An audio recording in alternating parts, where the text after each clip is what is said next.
My wife's cancer treatment cost $290,000. I sold everything. Our house, my car, even my wedding ring with no help from her family.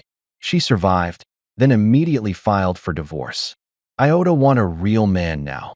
She laughed, taking half of what little I had left, and full custody of our children. Broken, I moved into a motel. That night, a knock on my door changed everything. The woman standing there said, "You know what nobody tells you about hitting rock bottom? It's not some dramatic movie moment where you're sprawled on a bathroom floor clutching a whiskey bottle while sad piano music plays in the background. Nah, real rock bottom is way more pathetic than that. It's quieter, lonelier, and in my case, it smelled like a disturbing combination of cigarette smoke that wasn't even mine and whatever mystery meat came in those 99-cent cans of beans I'd been living off for the past 3 months. Add to that the lovely ambience of a flickering neon motel sign right outside my window that buzzed like a dying wasp every 11 seconds. Yeah, I counted, and you've got yourself the complete Carter Briggs experience, circa right now. The Sunset Valley Motel wasn't exactly the Ritz. Hell, it wasn't even the Motel 6. This place was what happened when a building gave up on life, but was too stubborn to just collapse already.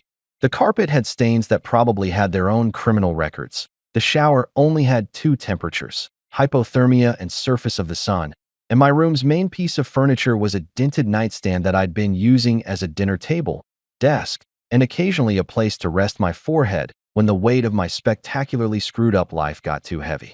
The American dream, ladies and gentlemen. Someone should really update the brochure. It was 2:13 in the morning when someone knocked on my door, which was already weird because nothing good happens at 2:13 a.m. That's like the witching hour for bad decisions and worse news. My first thought was that it had to be Jerry, the motel manager, coming to remind me that rent was due in 2 days and his sympathy for my situation had officially expired along with the leftover Chinese food in my mini fridge. Jerry was a decent enough guy, but he ran this place like a prison warden who'd watched too many mob movies. All business, no feelings, and a weird obsession with making sure everyone paid on time or hit the road. My second thought was that maybe it was Randy from room 112, the guy who got drunk every Thursday night like it was his actual job and regularly mistook my door for his ex-girlfriend's room. Last week he'd shown up at 3 in the morning singing Total Eclipse of the Heart and asking if I'd forgiven him for forgetting our anniversary. I didn't have the heart to tell him I was a divorced dude named Carter and not his ex-girlfriend Stephanie, so I just said, "Apology not accepted," and shut the door. He left me a half-eaten Snickers bar as a peace offering the next day. That's the kind of neighbor loyalty you get at the Sunset Valley. But when I dragged myself off the bed, which squeaked like a tortured mouse with every movement, and opened that door, I definitely wasn't expecting what I saw. Standing there in the flickering yellow light of the hallway was a woman who looked like she'd taken a wrong turn somewhere between a Manhattan law firm and reality. She wore a beige trench coat that probably cost more than 3 months of my rent, carried a leather folder that screamed, "I have my life together," and had this polished, put-together vibe that made my stained white undershirt and 2-day stubble feel like a personal attack on civilization itself. Her dark hair was pulled back in one of those severe professional styles that says, "I don't have time for your nonsense," and her eyes were sharp, calculating, like she was already 3 steps ahead of whatever conversation we were about to have. She didn't flinch at the sight of me, which was impressive considering I looked like a cautionary tale about what happens when you give up on grooming and self-respect. She just stood there, confident as hell, like she knocked on sketchy motel doors at ungodly hours all the time. "Mr. Carter Briggs?" she asked, her voice smooth and professional, the kind of voice that belonged in boardrooms and courtrooms, not in a hallway that smelled like desperation and industrial strength cleaner. I leaned against the doorframe, partly because I was tired and partly because I was pretty sure this was some kind of fever dream and I needed the support.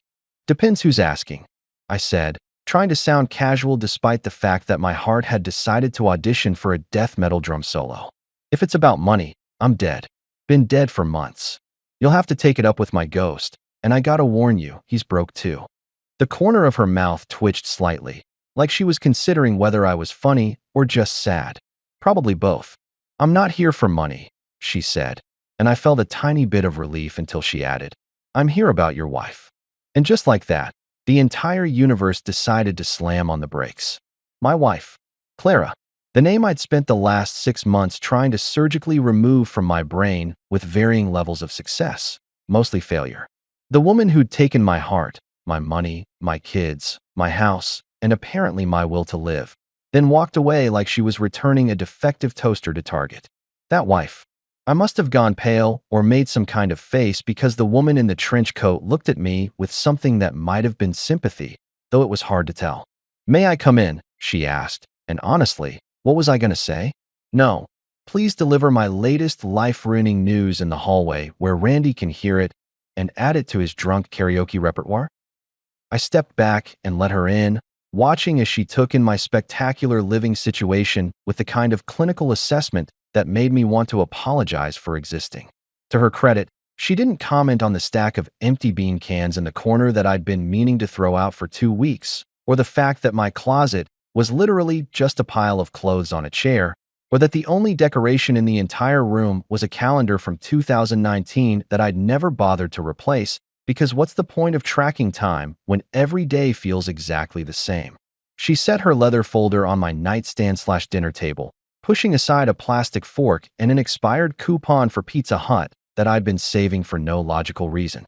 The folder landed with a soft thump that somehow sounded ominous, like it was full of papers that were about to explain exactly how much worse my life could get. "Mr. Briggs," she said, turning to face me with an expression that was all business. "My name is Isabella Cross. I'm a private investigator." She paused, letting that sink in, probably gauging whether I was the type to freak out or shut down. I went with option 3, stand there like an idiot. "Your wife doesn't know I'm here," she continued. "And before you ask, no, she didn't hire me. Someone else did. Someone who cares about you a lot more than you currently realize." I wanted to laugh at that because the list of people who gave a damn about me these days was shorter than my bank statement. "Lady, I don't know what you think you know about my wife, but unless you're here to tell me she won the lottery and feels guilty enough to share, I'm not interested in." "Your wife committed fraud," Isabella said, cutting through my rambling with the precision of a lawyer who'd heard every excuse in the book. "Extensive, calculated fraud. And you, Mr. Briggs, were her primary victim." The flickering motel light outside chose that exact moment to buzz extra loud, like the universe's way of adding a dramatic sound effect. I stood there, my brain trying to process what she'd just said, trying to make it make sense. Fraud. Victim. Clara. The words didn't want to fit together in any configuration that didn't make me feel like I was losing my mind. "I have proof," Isabella said quietly, tapping the folder. "Everything you need to know is in here. But I'm warning you right now, Mr. Briggs. What you're about to learn is going to change everything you thought you knew about the last 2 years of your life." I looked at that folder, then at her, then at the bean cans in the corner, and I thought about how I'd already lost everything. My business, my house, my kids, my dignity. What else was there to take? What else could possibly hurt? Turns out, I was about to find out. "All right," I said, my voice rough. "Show me." And that's when my second rock bottom started, which, for the record, is way worse than the first one. 6 months earlier, life was simple. And you know what? I'm learning that simple is one of those words you never appreciate until it's gone, like solvent, or happily married, or not living in a motel that doubles as a front for questionable activities. 6 months ago, I was Carter Briggs, owner and operator of Briggs Custom Homes, a small construction business right here in Colorado Springs that I'd built from the ground up, literally. Started with nothing but a used pickup truck, a toolbox my dad gave me when I turned 21, and the kind of stubborn determination that makes you think you can will success into existence through sheer force of early mornings and calloused hands. We weren't building mansions for tech billionaires or anything fancy like that. Nope, Briggs Custom Homes specialized in honest, solid work for honest, solid people. We built decks that didn't collapse when your Uncle Jerry had one too many beers at the 4th of July barbecue. We finished basements so families could have a man cave or a kid's playroom without taking out a second mortgage. We did kitchen renovations for couples who'd been saving up for 5 years and trusted us not to screw it up. It wasn't glamorous, but it was real work, and at the end of the day, I could drive past houses around town and think, yeah, I built that. My crew and I made that family's dream happen. That feeling's worth more than any paycheck, let me tell you. My wife Clara was, or at least I thought she was, the love of my life. We met at a friend's wedding when I was 26 and she was 24. One of those classic, our eyes met across the reception hall moments that you think only happens in romantic comedies written by people who've never actually been to a wedding. She was wearing this blue dress that matched her eyes, laughing at something her friend said, and when she caught me staring like an idiot, she didn't look away. She smiled. That smile hooked me faster than a catfish on a lazy Sunday, and I was done for. We dated for 2 years, got married in a small ceremony in her parents' backyard because we were too broke and too practical for anything fancier, and honestly, those early years were good. Really good. The kind of good that makes you believe in all that happily ever after garbage they sell you in fairy tales. We had 2 kids, and man, those kids were my entire world. Still are, even though I haven't seen them in 3 months thanks to a legal system that thinks a motel room isn't appropriate housing for weekend visits. Like heartbreak is appropriate for anyone, but whatever. Jake was 14, all arms and legs and teenage attitude. The kind of kid who thought football was less of a sport and more of a religion. That boy could tell you the stats of every Colorado high school quarterback going back 5 years, could diagram plays like he was coaching the NFL, and spent his weekends either practicing with his team or watching game footage like he was preparing for the bar exam.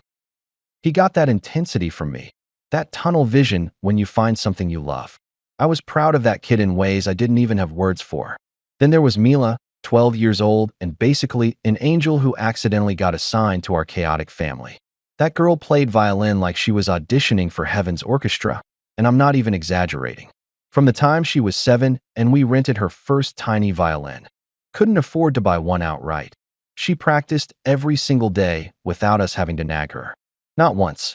She'd come home from school, grab a snack, and head straight to her room where we'd hear these beautiful, haunting melodies drifting through the house while I was making dinner or reviewing blueprints at the kitchen table.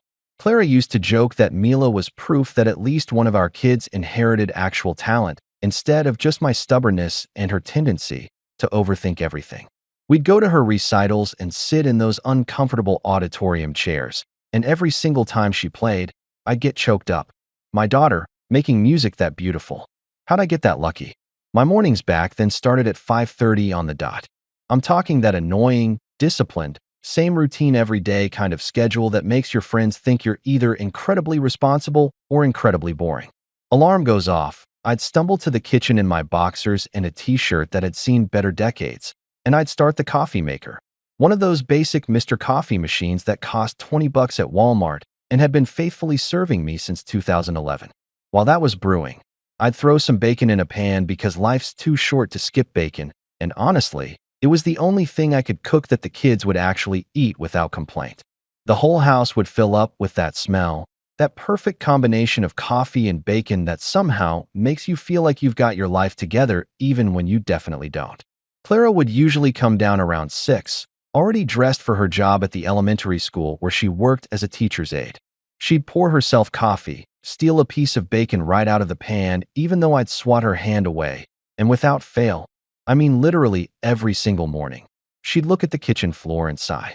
"Carter, you left sawdust on the floor again," she'd say, and I'd look down at the trail of evidence I'd tracked in from the garage where I'd been cutting trim the night before, and I'd give her my best sheepish grin. "Adds character to the tile," I'd say, and she'd roll her eyes, but she'd be smiling. That was our thing, that little domestic back and forth that probably annoyed the hell out of anyone who had to witness it, but felt like love to me. Life wasn't glamorous.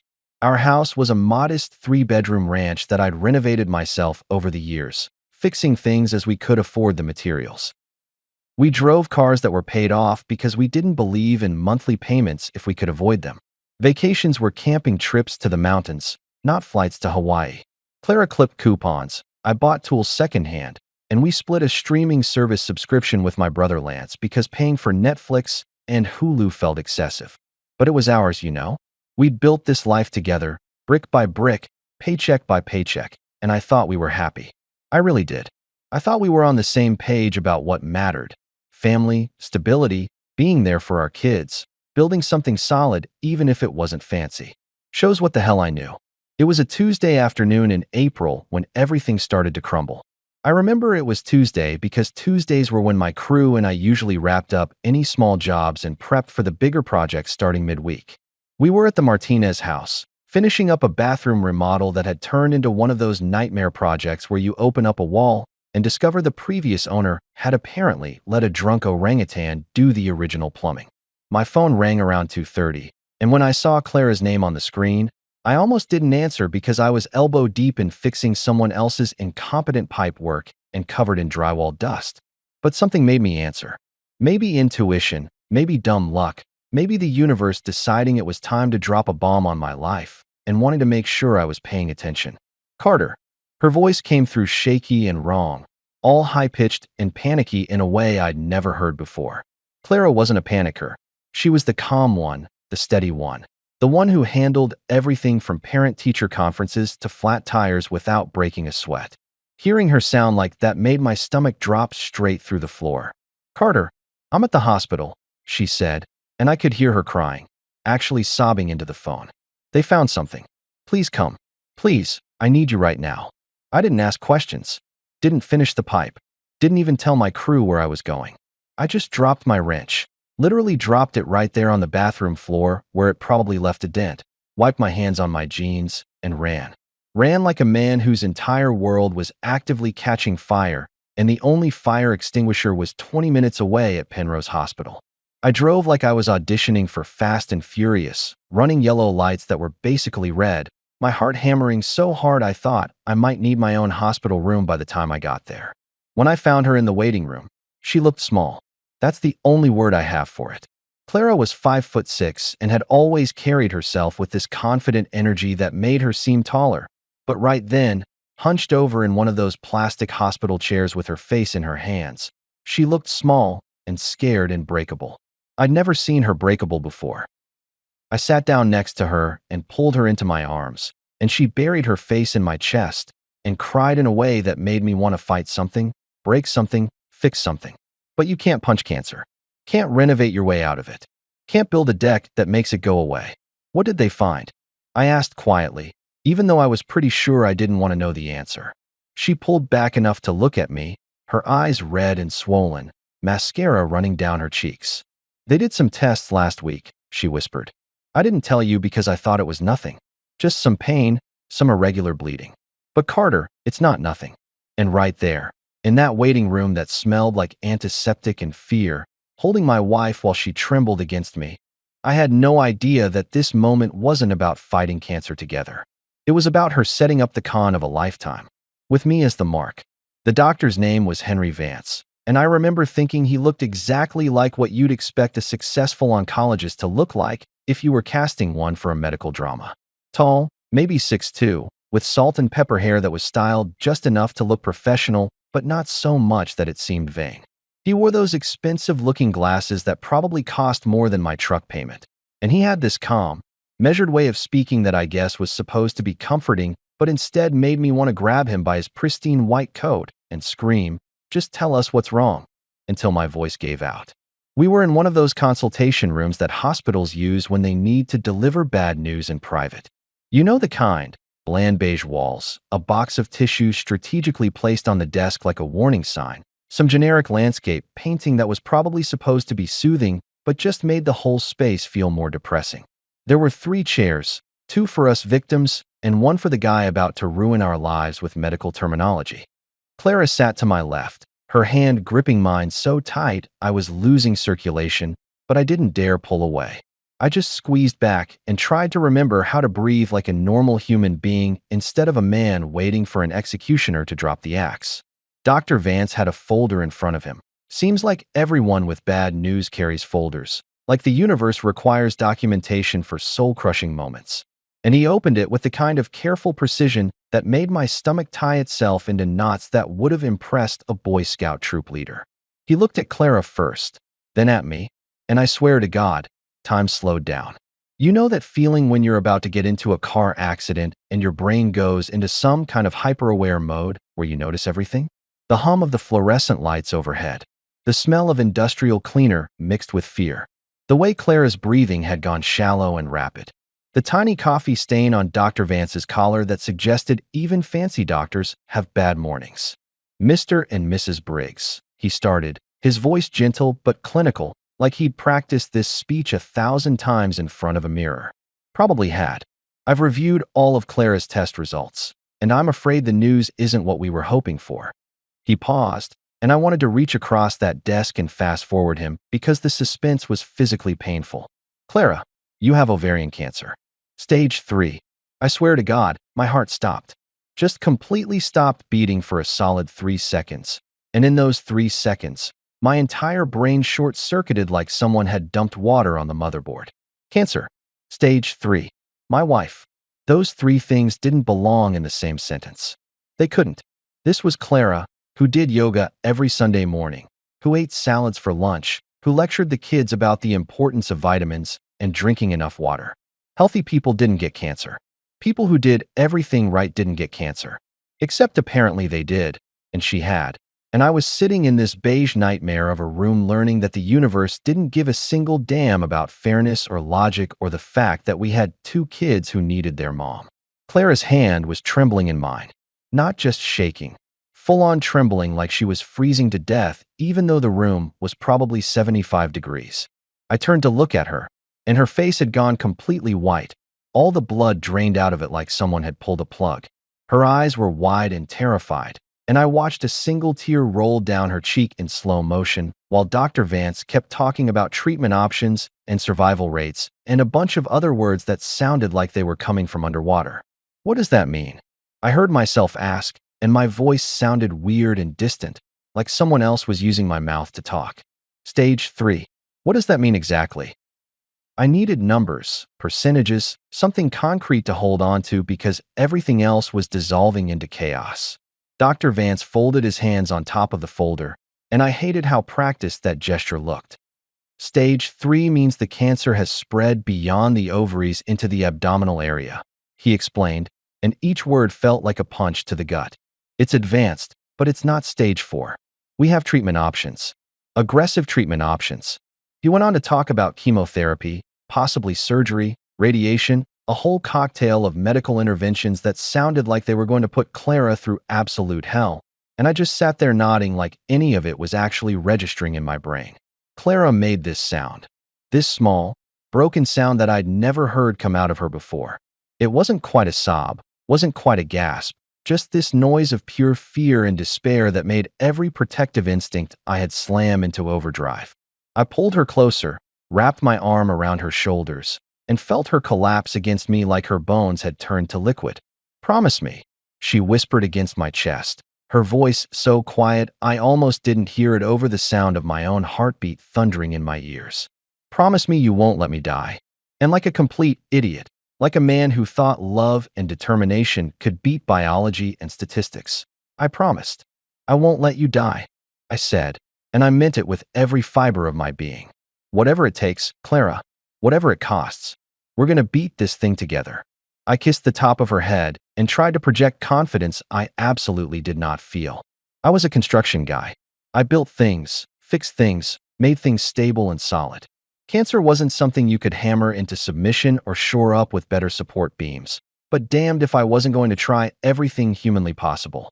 Dr. Vance started talking about next steps, about scheduling her first round of chemotherapy, about getting her set up with an oncology team, but I was only half listening.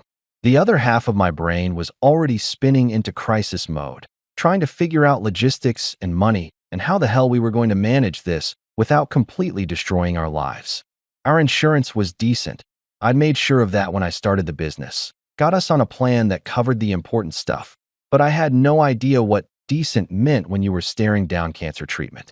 That night, after we'd left the hospital and picked up the kids from Clara's sister's house without telling them anything, because how do you explain cancer to a 14-year-old and a 12-year-old without scaring them into therapy? We sat at our kitchen table surrounded by insurance paperwork that looked like it had been written in ancient hieroglyphics by a lawyer who hated humanity.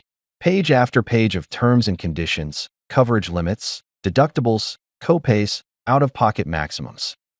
All this bureaucratic nonsense that stood between my wife and the treatment that might save her life. I had my laptop open, a calculator next to it, and 3 different highlighters because apparently color coding made the nightmare more manageable. Clara sat across from me, still pale, still shell-shocked, watching me work through the numbers with this look on her face that I couldn't quite read. Scared, definitely, but something else too.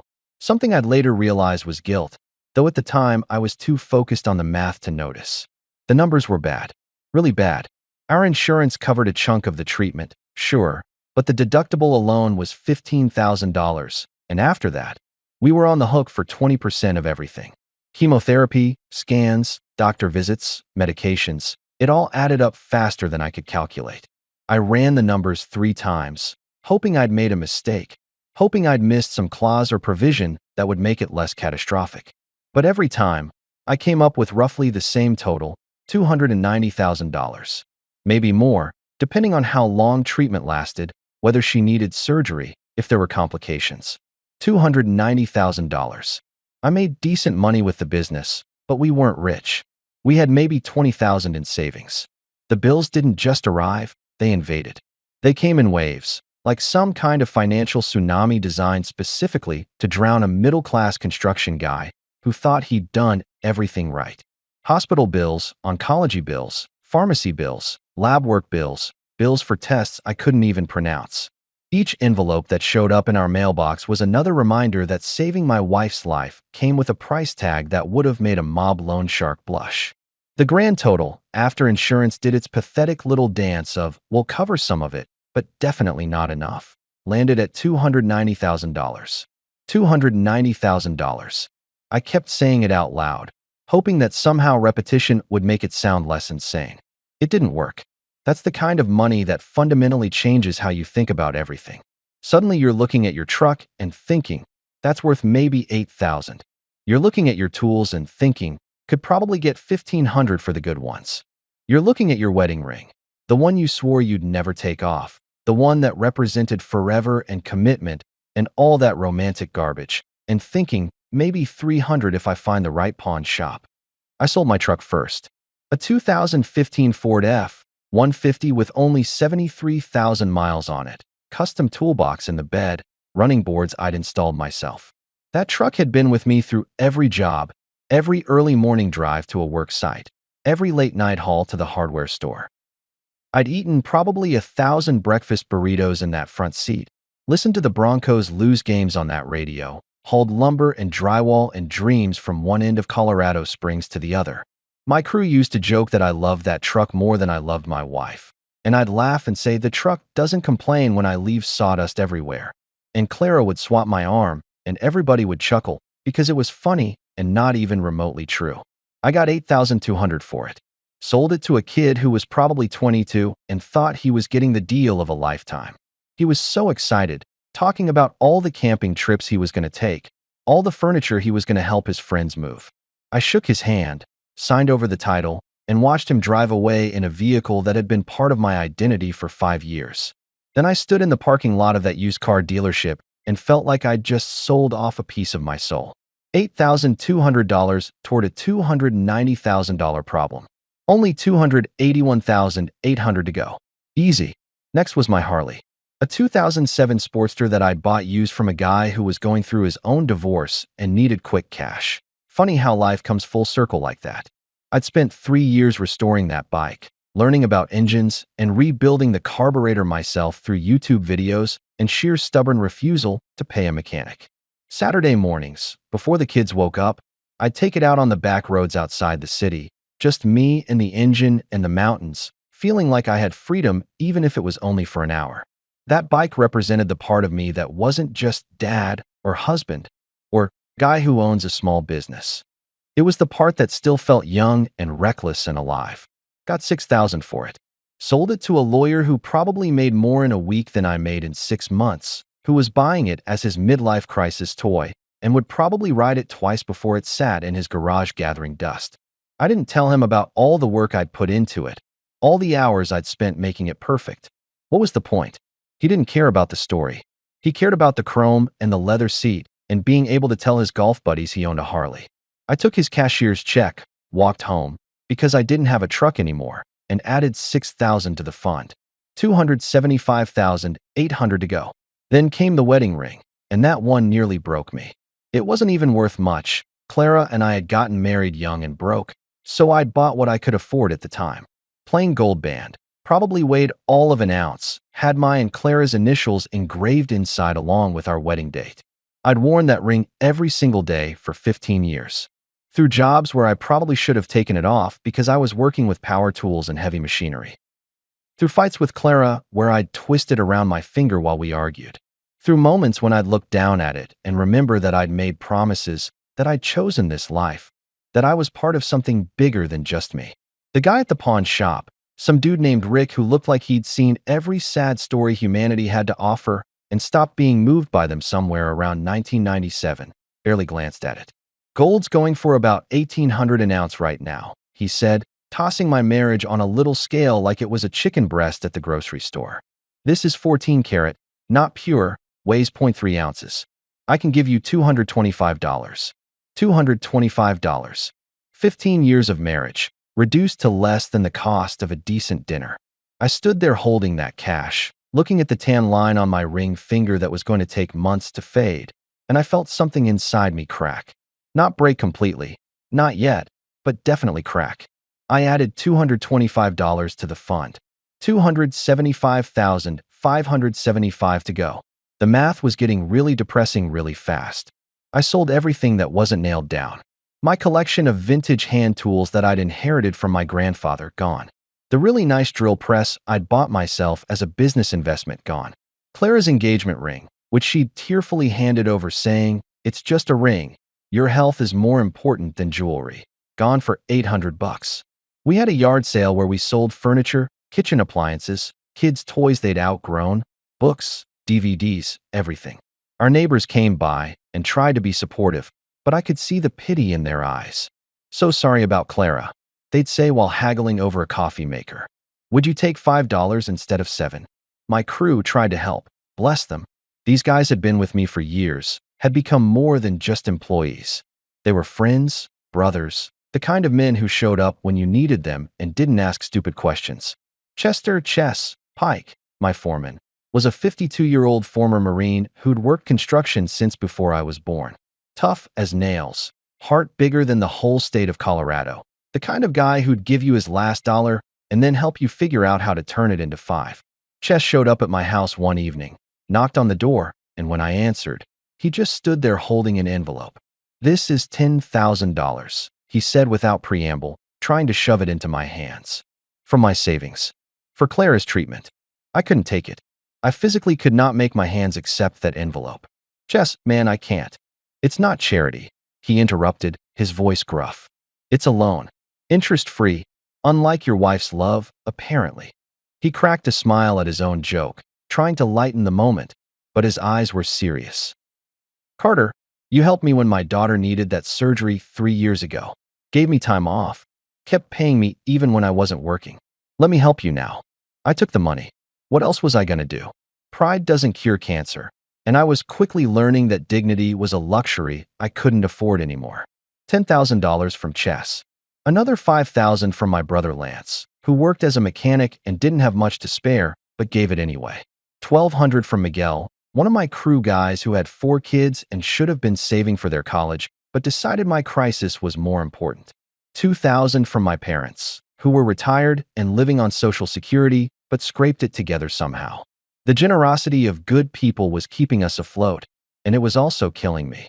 Every donation, every "we're praying for you," every "let us know if you need anything else," felt like another weight on my chest. I was grateful. God, I was so grateful I couldn't even articulate it. But I was also drowning in the awareness that my wife's illness was radiating out like a shockwave, affecting everyone who cared about us. You know who didn't help? Clara's family. Not a single dollar. Her sister Margaret, who drove a BMW and lived in a house twice the size of ours, actually had the audacity to say, "If God wants Clara healed, he'll find a way." I wanted to ask if God also wanted her to keep her luxury SUV, or if divine will only apply to other people's suffering, but I bit my tongue because Clara didn't need family drama on top of everything else. Well, apparently God found his way through me with a pawn slip, an empty wallet, and a growing collection of receipts for everything I used to own. Divine intervention looks a lot like desperation when you're living it. The chemotherapy sessions started in June. Every Tuesday and Thursday, like clockwork, I'd drive Clara to the hospital in the beat-up Honda Civic we'd bought to replace my truck. A car so old it still had a CD player and an ashtray, which tells you everything you need to know about its vintage. I'd sit with her while they hooked her up to the four, watching poison drip into her veins, because sometimes the only way to kill the bad stuff is to nearly kill everything else too. She'd sit in that recliner chair, wrapped in blankets because chemo made her cold, and I'd hold her hand and try to make conversation about normal things. How Jake's football team was doing. Whether Mila's violin recital outfit needed to be dry cleaned. What we should plan in the garden next spring, as if we were making plans for a future I wasn't even sure we'd have. She got paler with each session, thinner, more fragile. Her hair started falling out in clumps, and I'd find it on her pillow, in the shower drain, on her coat. She cried the first time she noticed it coming out in her hands. I held her and whispered that she was beautiful no matter what. That hair was just hair, that we'd get through this together. We'll make it through this, I'd say, over and over, like a mantra. Like if I said it enough times, the universe would have to listen. Like determination and love could override biology and bad luck. Spoiler alert, we didn't make it through. At least not the we I thought existed. A year later, Dr. Vance said the magic words, remission. Clara's cancer was gone. Defeated. Sent packing back to whatever hell it crawled out of. I remember sitting in that same beige consultation room where we'd first gotten the diagnosis, but this time the news was good, and I cried like a child. Not the quiet, dignified tears you see in movies where a single drop rolls down someone's cheek while inspiring music plays. No, I'm talking full-on ugly crying. The kind where your face scrunches up and snot gets involved and you make sounds that don't seem human. I didn't care. My wife was alive.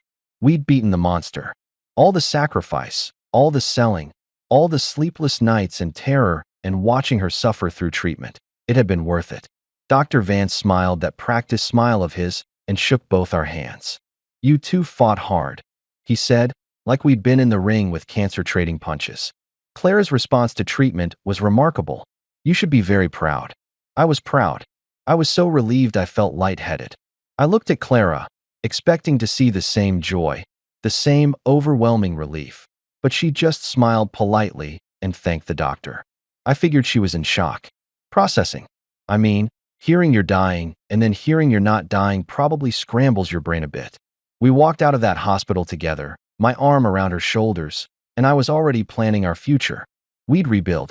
I'd work extra jobs, get the business back on track, save up to buy back some of the stuff we'd sold.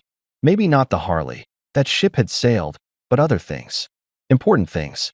We'd take the kids on a real vacation, not camping, but actual hotels with pools and room service. We'd celebrate life because we'd come so close to losing it. We had a second chance, and I was going to make damn sure we didn't waste it. 2 weeks later, I came home from a job site around 6 in the evening. We'd been installing new windows in a house across town, and I was covered in caulk and sweat and looking forward to a shower and maybe grilling some burgers for dinner. I walked in through the garage like I always did, calling out, "I'm home," like I had 1,000 times before, expecting to hear Mila practicing violin or Jake yelling at his video game or Clara in the kitchen starting dinner. Instead, I found her in our bedroom with a suitcase open on the bed. Not just open, packed. Clothes folded neatly inside, shoes lined up, her toiletries bag already zipped and sitting on top. She was wearing makeup, actually styled her hair, dressed in an outfit I'd never seen before. She looked healthy, vibrant, alive. She looked like someone getting ready for a business trip or a girl's weekend, not like someone packing up to destroy her family. "What's happening?" I asked, and my voice came out weird and strangled because my brain was trying to make sense of a scene that didn't make any sense.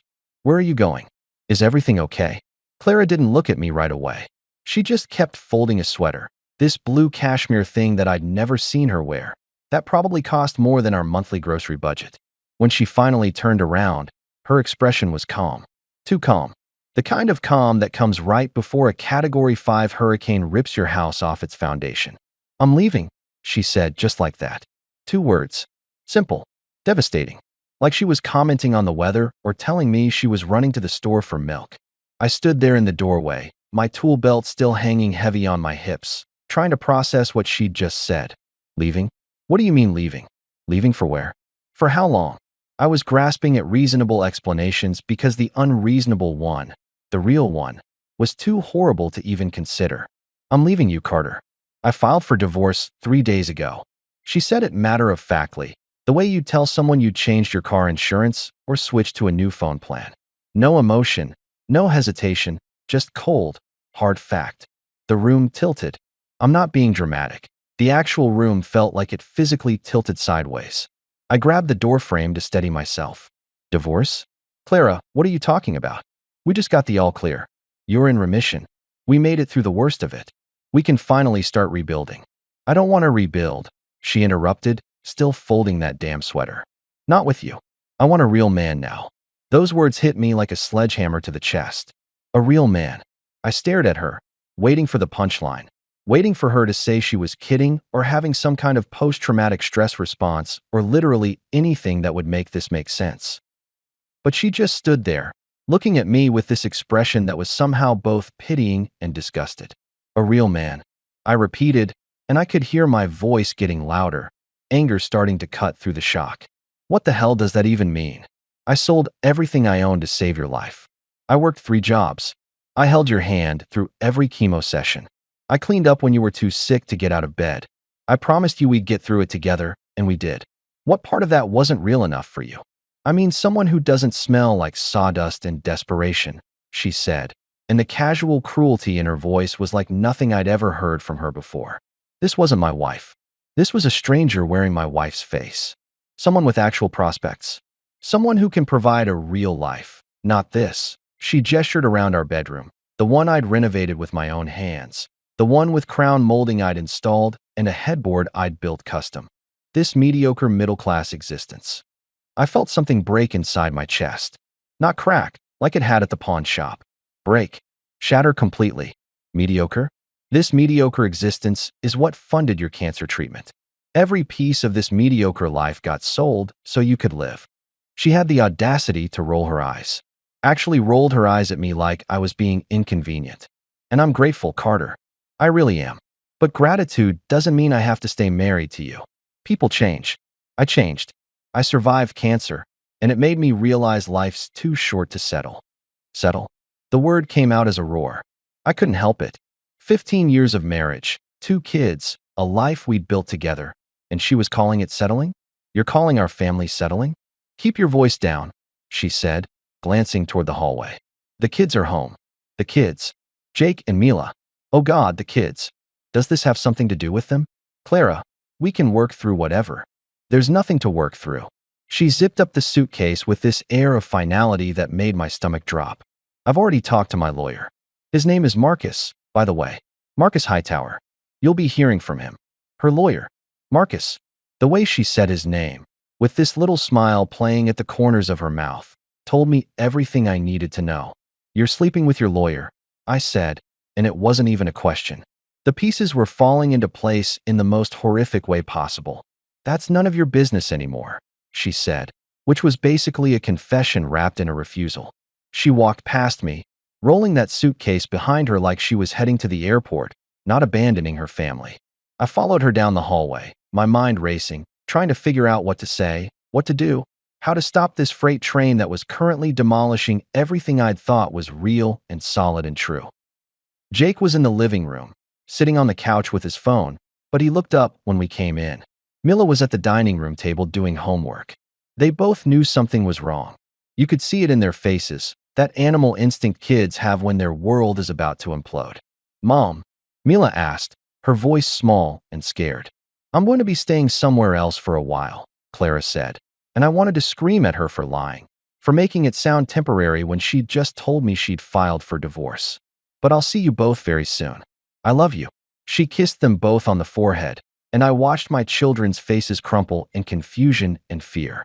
Then she walked out the front door without looking back, and I stood there like an idiot, unable to move, unable to speak, unable to do anything except watch my marriage walk away. The divorce papers arrived 2 days later. She was suing for half of everything, which was hilarious considering everything now consisted of a house with a mortgage, a beat-up Honda Civic, and business equipment I'd somehow managed not to sell. But the real kicker was that she wanted full custody of Jake and Mila. Full custody. She was taking my kids. Her lawyer, Marcus Hightower, the man she was presumably sleeping with while I'd been working 3 jobs to keep us afloat, was apparently some hotshot attorney who specialized in protecting mothers' rights. The paperwork claimed I was financially unstable, that my business was failing, that I was living beyond my means. It painted me as an irresponsible father who couldn't provide proper housing or stability. I hired the only lawyer I could afford, a guy named Ed Ramsey who worked out of a strip mall office between a nail salon and a tax preparation place. Ed was decent enough, but he was outgunned from the start. Marcus Hightower had resources, connections, and apparently no soul. Every court date, he showed up in $1,000 suits making arguments about how Clara deserved to start fresh, how she'd been through so much with her illness, how she needed support, not conflict. The judge, a woman named Patricia Hendricks who looked like she'd never had a hard day in her life, seemed to buy every word of it. She looked at me like I was something stuck to the bottom of her shoe. A construction worker who couldn't keep his wife happy. A man who'd let his business slide. Someone who couldn't even afford a decent lawyer. When the final ruling came down, Clara got primary custody. I got every other weekend, as long as I could provide appropriate housing. The judge took one look at the address I'd listed, room 108, Sunset Valley Motel, and actually frowned like I'd personally offended her. "Mr. Briggs," she said, peering at me over her reading glasses, "a motel room is not suitable housing for children. Visitation will be suspended until you can demonstrate you have a proper residence." I wanted to ask her what she expected me to do when my ex-wife had taken half of nothing and left me with less than that. But you don't argue with judges. You just take it and try not to break down in the courtroom. So Clara got the kids, the house, and half of what little I had left. I got a motel room, crippling depression, and the knowledge that I'd sacrificed everything to save someone who couldn't wait to throw me away the second she didn't need me anymore. That's gratitude, apparently. That's what happens when you promise to never let someone die and actually keep that promise. You die instead, just slower. Room 108 at the Sunset Valley Motel became my new definition of home, which was depressing as hell because calling it home was like calling a cardboard box under a bridge real estate. This was survival, not living. This was what happened when life stripped you down to nothing and then charged you $43 a night for the privilege of having a roof over your head and a door that locked, mostly.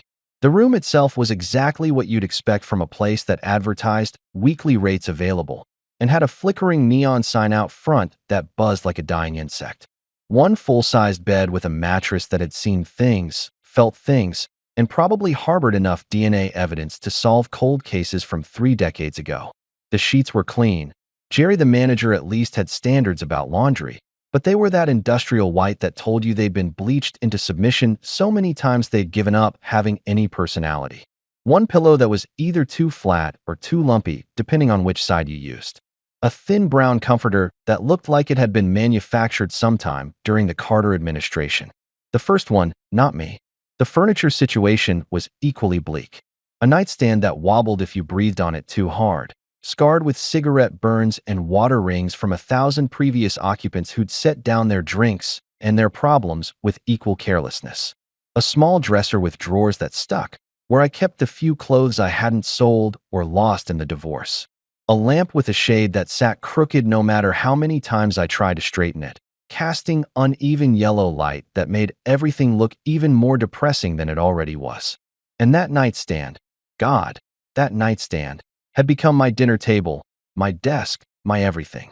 I'd eat my sad canned meals off it, balance my laptop on it while I searched for jobs online, rest my forehead against it when the weight of everything got too heavy and I needed something solid to hold me up. The bathroom was its own special nightmare. A shower that had 2 temperature settings, Arctic blast or molten lava, with absolutely no middle ground. I'd learned to time my showers, jumping in and out before I either froze to death or scalded myself like a lobster. The sink dripped constantly, a rhythmic plinking sound that I'd stopped noticing after the first week because your brain can adapt to anything if it has to. The toilet ran unless you jiggled the handle just right, and the mirror had this crack in the upper right corner that made it look like I had a permanent scar on my forehead when I looked at myself, which I tried not to do often because the guy staring back at me wasn't someone I recognized anymore. Dinner was whatever came in a can. Beans, mostly. Sometimes chili if I was feeling fancy and it was on sale at the dollar store. Ravioli on special occasions, like Tuesdays, because Tuesdays were when the store marked down their dented cans. I had a whole system worked out. I'd become a professional at poverty, an expert at stretching $5 into a week's worth of meals. I kept a plastic spoon from 7-Eleven that I washed in the bathroom sink and reused because buying actual utensils felt wasteful when I was barely keeping my head above water financially. Sometimes I'd heat the cans up using the coffee maker. Yeah, you read that right. Pour the beans into the coffee pot, run hot water through it a few times, and boom, warm dinner. Was it pathetic? Absolutely.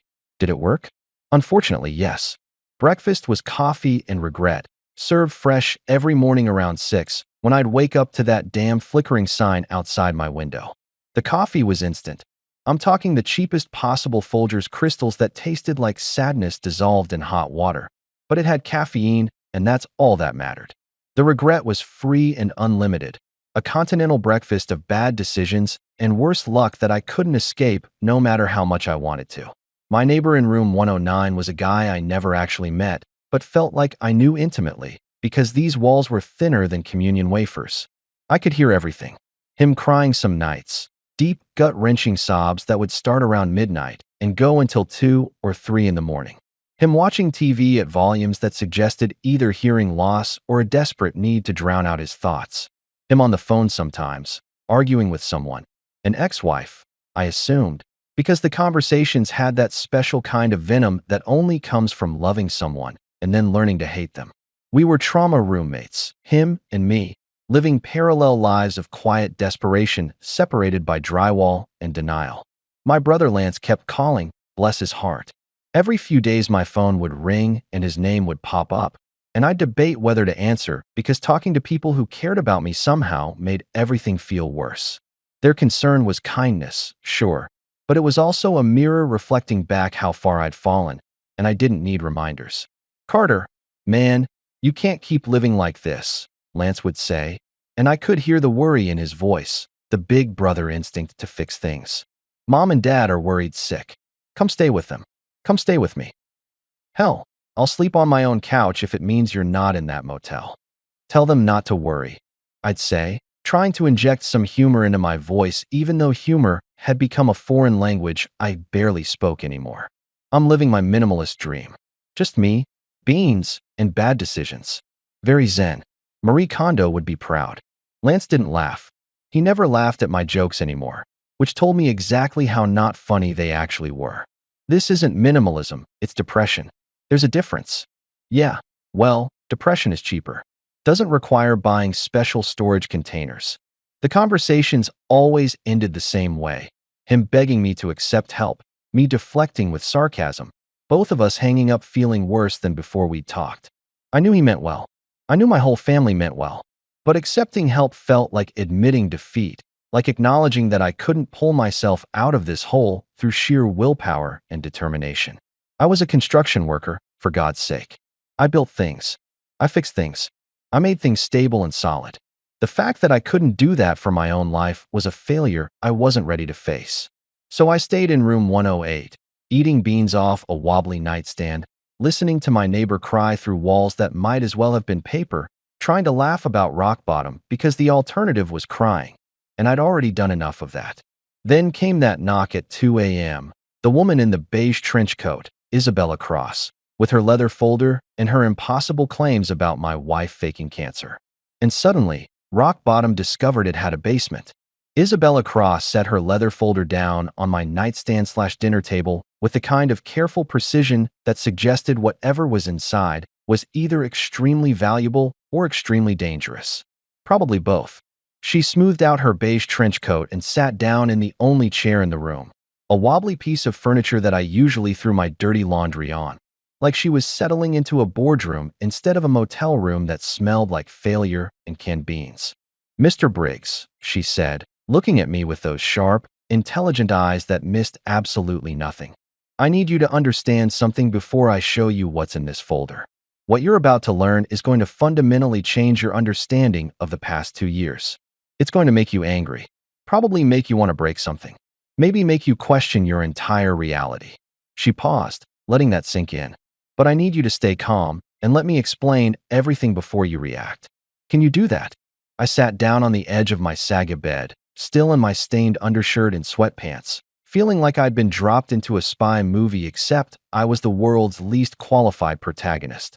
Lady, my wife divorced me after I sold everything I owned to pay for her cancer treatment, took my kids, and is now shacked up with her lawyer. My reality is already pretty thoroughly questioned. Whatever you've got in that folder can't possibly make things worse. Isabella's expression suggested I was adorably naive. We'll see about that. She opened the folder, and I saw it was stuffed with papers, photographs, bank statements, the kind of documentation that takes serious time and resources to compile. Your wife doesn't know I'm here, she repeated. And before you ask why I'm telling you this, you should know that my client, the person who hired me to investigate Clara, cares about you very much and has been working quietly behind the scenes for months to get you this information. Who hired you? I asked, my brain trying to run through the list of people who'd give enough of a damn to hire a private investigator. The list was short and confusing. We'll get to that, she said, pulling out the first document. It was a medical report from Penrose Hospital with Clara's name on it. Let's start with the basics. Mr. Briggs, your wife Clara never had cancer. The words hit my ears, but my brain refused to process them. It was like she'd just told me the sky was actually green or gravity had been a hoax this whole time. What? She never had cancer, Isabella repeated, slower this time, watching my face carefully. Not stage 3 ovarian cancer. Not stage anything. She faked the entire diagnosis with the help of Dr. Henry Vance. I laughed. I couldn't help it. The sound came out harsh and brittle, the kind of laugh that makes people back away slowly because they think you're losing your mind. Maybe I was. That's insane. I was at the appointments. I saw the test results. I watched her go through chemo. She lost her hair. She was sick. She was receiving vitamin infusions, Isabella interrupted, pulling out more papers. Dr. Vance has a very interesting side business where he helps wealthy patients fake illnesses for various reasons. Insurance fraud, mostly, sometimes extortion. In Clara's case, it was simpler. She wanted to drain you financially and emotionally, then leave once she'd taken everything you had. She spread photographs across my nightstand. Pictures of Clara and Dr. Vance at a restaurant, laughing. Bank statements showing transfers from my accounts to offshore locations. Medical records, the real ones, showing Clara had never been sick at all. Each piece of evidence was like a punch to the gut, and I couldn't breathe, couldn't think, couldn't do anything except stare at this impossible documentation of an impossible betrayal. The chemotherapy sessions, Isabella continued in that calm, professional voice, were saline and vitamin B12. Sometimes they'd add something to make her feel slightly nauseous so the symptoms seemed real. The hair loss was from a chemical depilatory she applied herself. Every symptom, every test result, every doctor's note, all fabricated. I picked up one of the bank statements with shaking hands.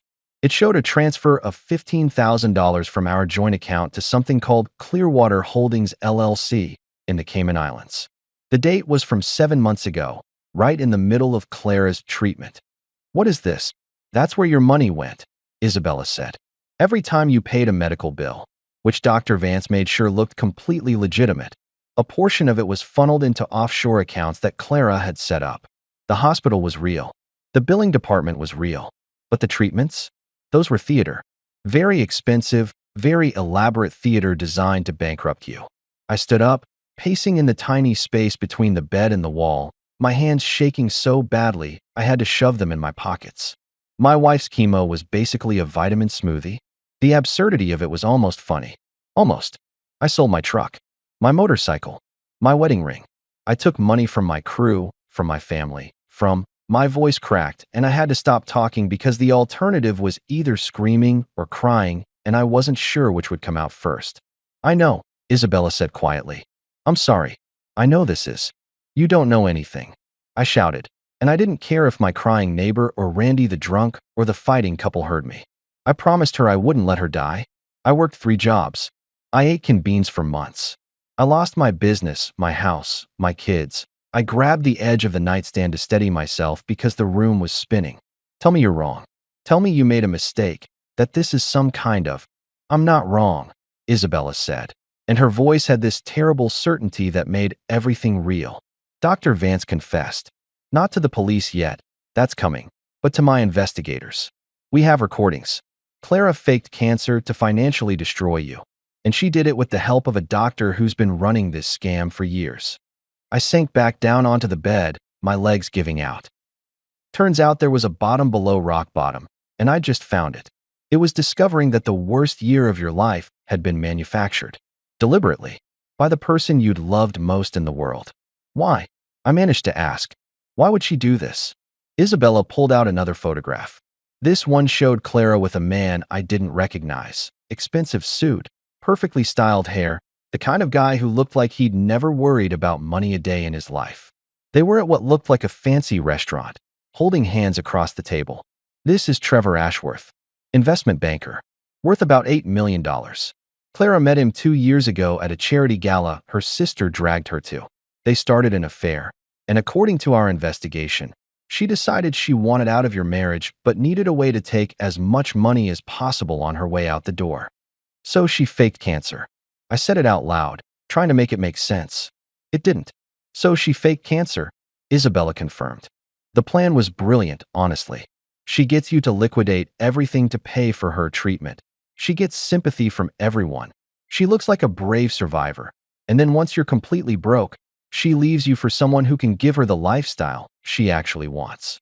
By the time you figured out what happened, if you ever figured it out, she'd be long gone with your money and you'd be too destroyed to fight back. Marcus Hightower, I said, remembering Clara's lawyer. Her boyfriend, the one she's living with now. Also part of it, Isabella said. Trevor Ashworth is her actual boyfriend. Marcus Hightower is her lawyer/accomplice who made sure the divorce went exactly how she wanted it.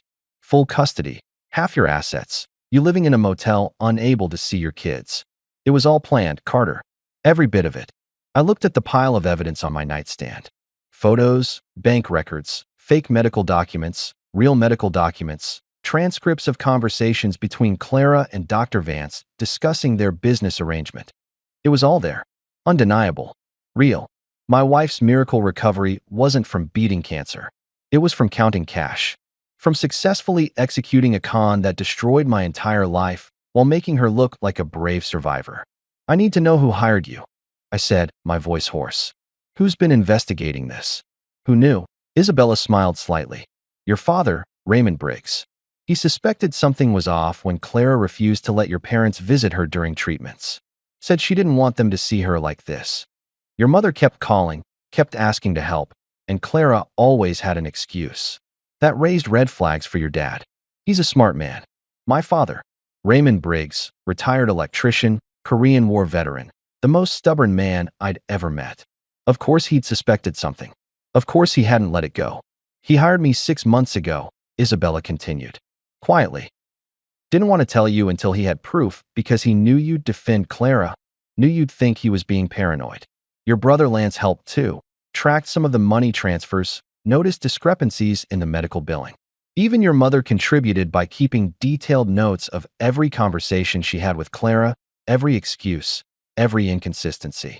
Your whole family has been running what amounts to a private investigation operation while you were selling your possessions to save someone who was never sick. I thought about all those phone calls from Lance I'd ignored. All the voicemails from my parents I'd deleted. They'd been trying to help me, trying to save me, and I'd been too buried in my own misery to notice. What happens now? I asked. Isabella's expression turned serious. Now, we take this evidence to the FBI. Clara and Dr. Vance will be arrested for fraud, conspiracy, wire fraud, and about a dozen other charges. Marcus Hightower will be disbarred and probably face criminal charges for his role. The offshore accounts will be frozen and the money recovered. Well, most of it. And my kids. Your kids already know, she said gently. Your parents told them 2 days ago. Jake and Mila are staying with your mom and dad right now. They wanted to be the ones to tell them the truth. Wanted them somewhere safe when everything came crashing down. Your daughter asked me to tell you that she misses you and she's sorry she believed her mother's lies. Something broke loose in my chest, something that had been locked tight for months. My kids knew. They knew their mother had lied.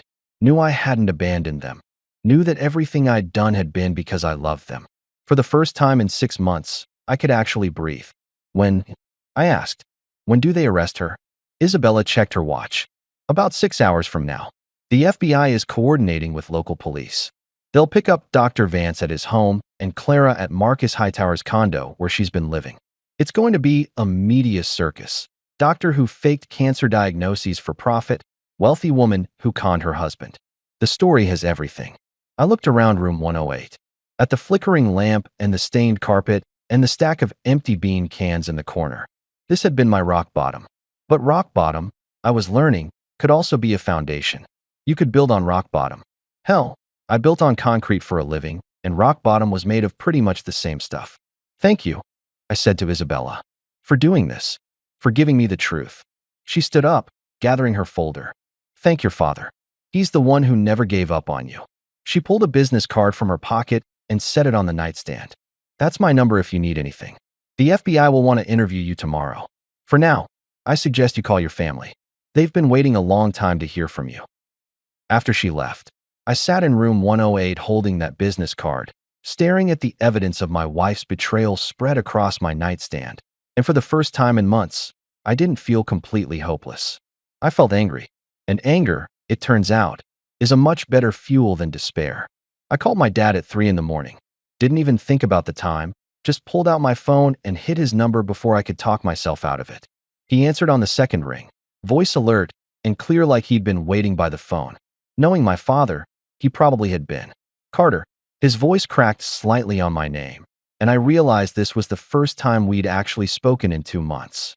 I'd been avoiding everyone, drowning in my own misery, too proud or too ashamed to reach out. Son, are you okay? Isabella Cross just left, I said, and my voice sounded strange to my own ears, rough from months of not saying much of anything to anyone. She told me everything. Dad, what the hell were you thinking, running a full investigation without telling me? There was a pause, and I heard him take a deep breath. I was thinking my son was being destroyed by a woman who didn't deserve him, and I needed proof before I could help him see it. You loved her, Carter. If I'd come to you 6 months ago saying I thought Clara was faking cancer, would you have believed me? He was right, and we both knew it. I would have thought he was crazy, would have defended Clara, probably would have cut him off for even suggesting something so horrible. No, I admitted. I would have told you to mind your own business and hung up on you. Exactly. So your mother and I decided to mind our business by hiring the best private investigator in Colorado Springs and building a case that even you couldn't deny. I could hear the steel in his voice, that stubborn determination that had gotten him through war and poverty and 50 years of marriage to my equally stubborn mother. Nobody hurts my son and gets away with it. I don't care if she had 100 fake doctors backing her up. I laughed, and this time it wasn't bitter or broken. It was real. You hired a PI while I was living in a motel eating beans out of a can.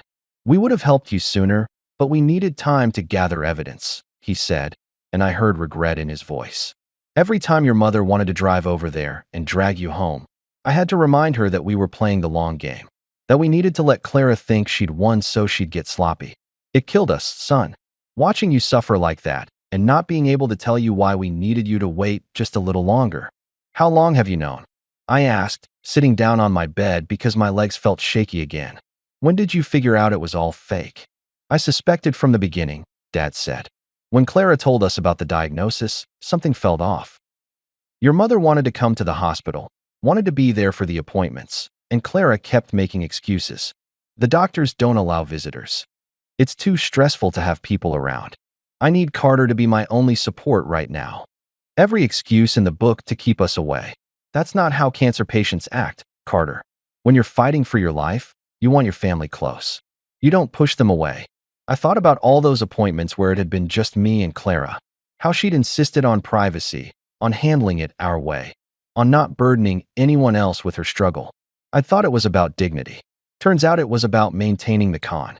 Lance figured out the money trail about 4 months ago, Dad continued. He was helping you with your business taxes, saw some of the medical bills, and something didn't add up. The amounts were too round, too convenient. Real medical billing is a mess. Random charges, weird codes, nickel-and-diming you for every cotton swab. These bills looked like someone had created them from a template. So he started digging, found the offshore accounts, traced the transfers. My little brother was running forensic accounting on my wife. I said, shaking my head in disbelief. Your little brother loves you and knows his way around spreadsheets, Dad corrected. Between Lance's financial investigation and Isabella's surveillance, we built a case that the FBI couldn't ignore. Even your mother contributed. She kept every text message Clara ever sent her, every voicemail, cataloged every lie and inconsistency. Your mom might seem sweet, but she's got a memory like a steel trap and a grudge like you wouldn't believe. I imagine my tiny, 5'2" mother sitting at her kitchen table with a notebook, documenting every interaction with Clara like she was gathering intelligence for the CIA. The image was both hilarious and deeply touching. The kids, I said, my voice dropping. Isabella said Jake and Mila know everything. How are they handling it? Dad's voice softened. They're angry, confused. Mila cried for 2 hours when we told her. Jake punched a hole in our garage wall. I'll send you the repair bill. He was joking, trying to lighten the moment, but I could hear the pain underneath. But they're also relieved, son. They thought you'd abandoned them. Thought you'd stopped caring. When we explained what really happened, that you'd sold everything trying to save their mother, that the court wouldn't let you see them because of the motel. Carter, your daughter said, I knew Dad wouldn't just leave us. I knew there had to be a reason. I put my hand over my face, feeling tears I'd been holding back for months finally breaking through. My kids had faith in me, even when I'd lost faith in myself. They'd known, somewhere deep down, that something wasn't right. They want to see you, Dad added. Tomorrow, after the arrests. Your mother's making pot roast, your favorite. We'll all be there. Your family, son. The people who never stopped believing in you, even when you'd given up on yourself. I'm sorry, I said, and the words felt inadequate for everything I needed to apologize for. I'm sorry I shut you all out. I'm sorry I didn't see what was happening. I'm sorry I... Stop, Dad interrupted firmly. You were a good husband doing everything you could to save your wife. There's no shame in that. The shame belongs to Clara and everyone who helped her. You were the victim here, Carter, not the villain. Don't you dare apologize for having a heart. We talked for another 20 minutes, about the FBI raid happening in a few hours, about what would happen to Clara and Dr. Vance, about the house that Dad had apparently bought the day I sold it, keeping it in trust until I could come home. He'd planned for my return before I even knew I'd be returning. Had faith I'd rebuild before I believed I could. One more thing, Dad said before we hung up. Chess called me last week. Him and the rest of your crew. They want Briggs Custom Homes back up and running. Said they've been turning down jobs for 6 months waiting for their boss to come back. You've got a crew ready to work the second you're ready to lead them. My crew. Chess, Miguel, Tommy, the guys who'd stood by me, who'd offered their own money, who'd apparently been waiting all this time for me to find my way back. I hadn't just lost a business. I'd abandoned people who depended on me. And they'd waited anyway. Tell them I'll see them Monday, I said, and I meant it. After I hung up, I looked around room 108 one last time. The flickering lamp, the stained carpet, the stack of bean cans that represented my lowest point. This room had been my prison and my penance, the place where I'd learned that rock bottom had a foundation. And foundations, I knew better than anyone, were exactly what you needed to start building something new. Tomorrow, the FBI would arrest my ex-wife for fraud. Tomorrow, I'd see my kids for the first time in 3 months. Tomorrow, I'd start putting my life back together with the help of a family who'd never stopped fighting for me, even when I'd stopped fighting for myself. But tonight, I was still in room 108, surrounded by evidence of my wife's betrayal and my family's love, learning that sometimes the knock at your door at 2 a.m. isn't disaster. Sometimes it's salvation wearing a beige trench coat. The next morning, the FBI raided Clara and Marcus Hightower's luxury condo in the nice part of town. You know, the part where people have doormen and heated garage parking and probably don't know what canned beans taste like. I wasn't there to see it happen, but Isabella called me at 7 a.m. to give me the play-by-play like she was reporting on a sports game. They got her, she said, and I could hear the satisfaction in her voice. Clara, Dr. Vance, and Marcus Hightower, all in custody. The look on her face when they put the handcuffs on was, and I quote from the agent who called me, absolutely priceless. I should have felt triumphant, vindicated, something big and dramatic. Instead, I just felt tired and sad and oddly empty, like I'd been carrying a massive weight for so long that now that it was gone, I didn't quite know what to do with my arms. What are the charges? I asked. Fraud, conspiracy to commit fraud, wire fraud, money laundering, falsifying medical documents, and the DA is considering adding extortion. Isabella rattled off like she was reading a grocery list. Dr. Vance is looking at 15 to 20 years. Clara and Marcus are probably looking at 10 to 15 each, depending on plea deals. The FBI froze all the offshore accounts. They recovered about $240,000 of your money so far. $240,000. Not all of it, but most of it. Money I'd thought was gone forever. Money I'd made peace with never seeing again. What happens to it now? It'll be held as evidence during the trial, then returned to you once everything's settled. Probably 6 months to a year.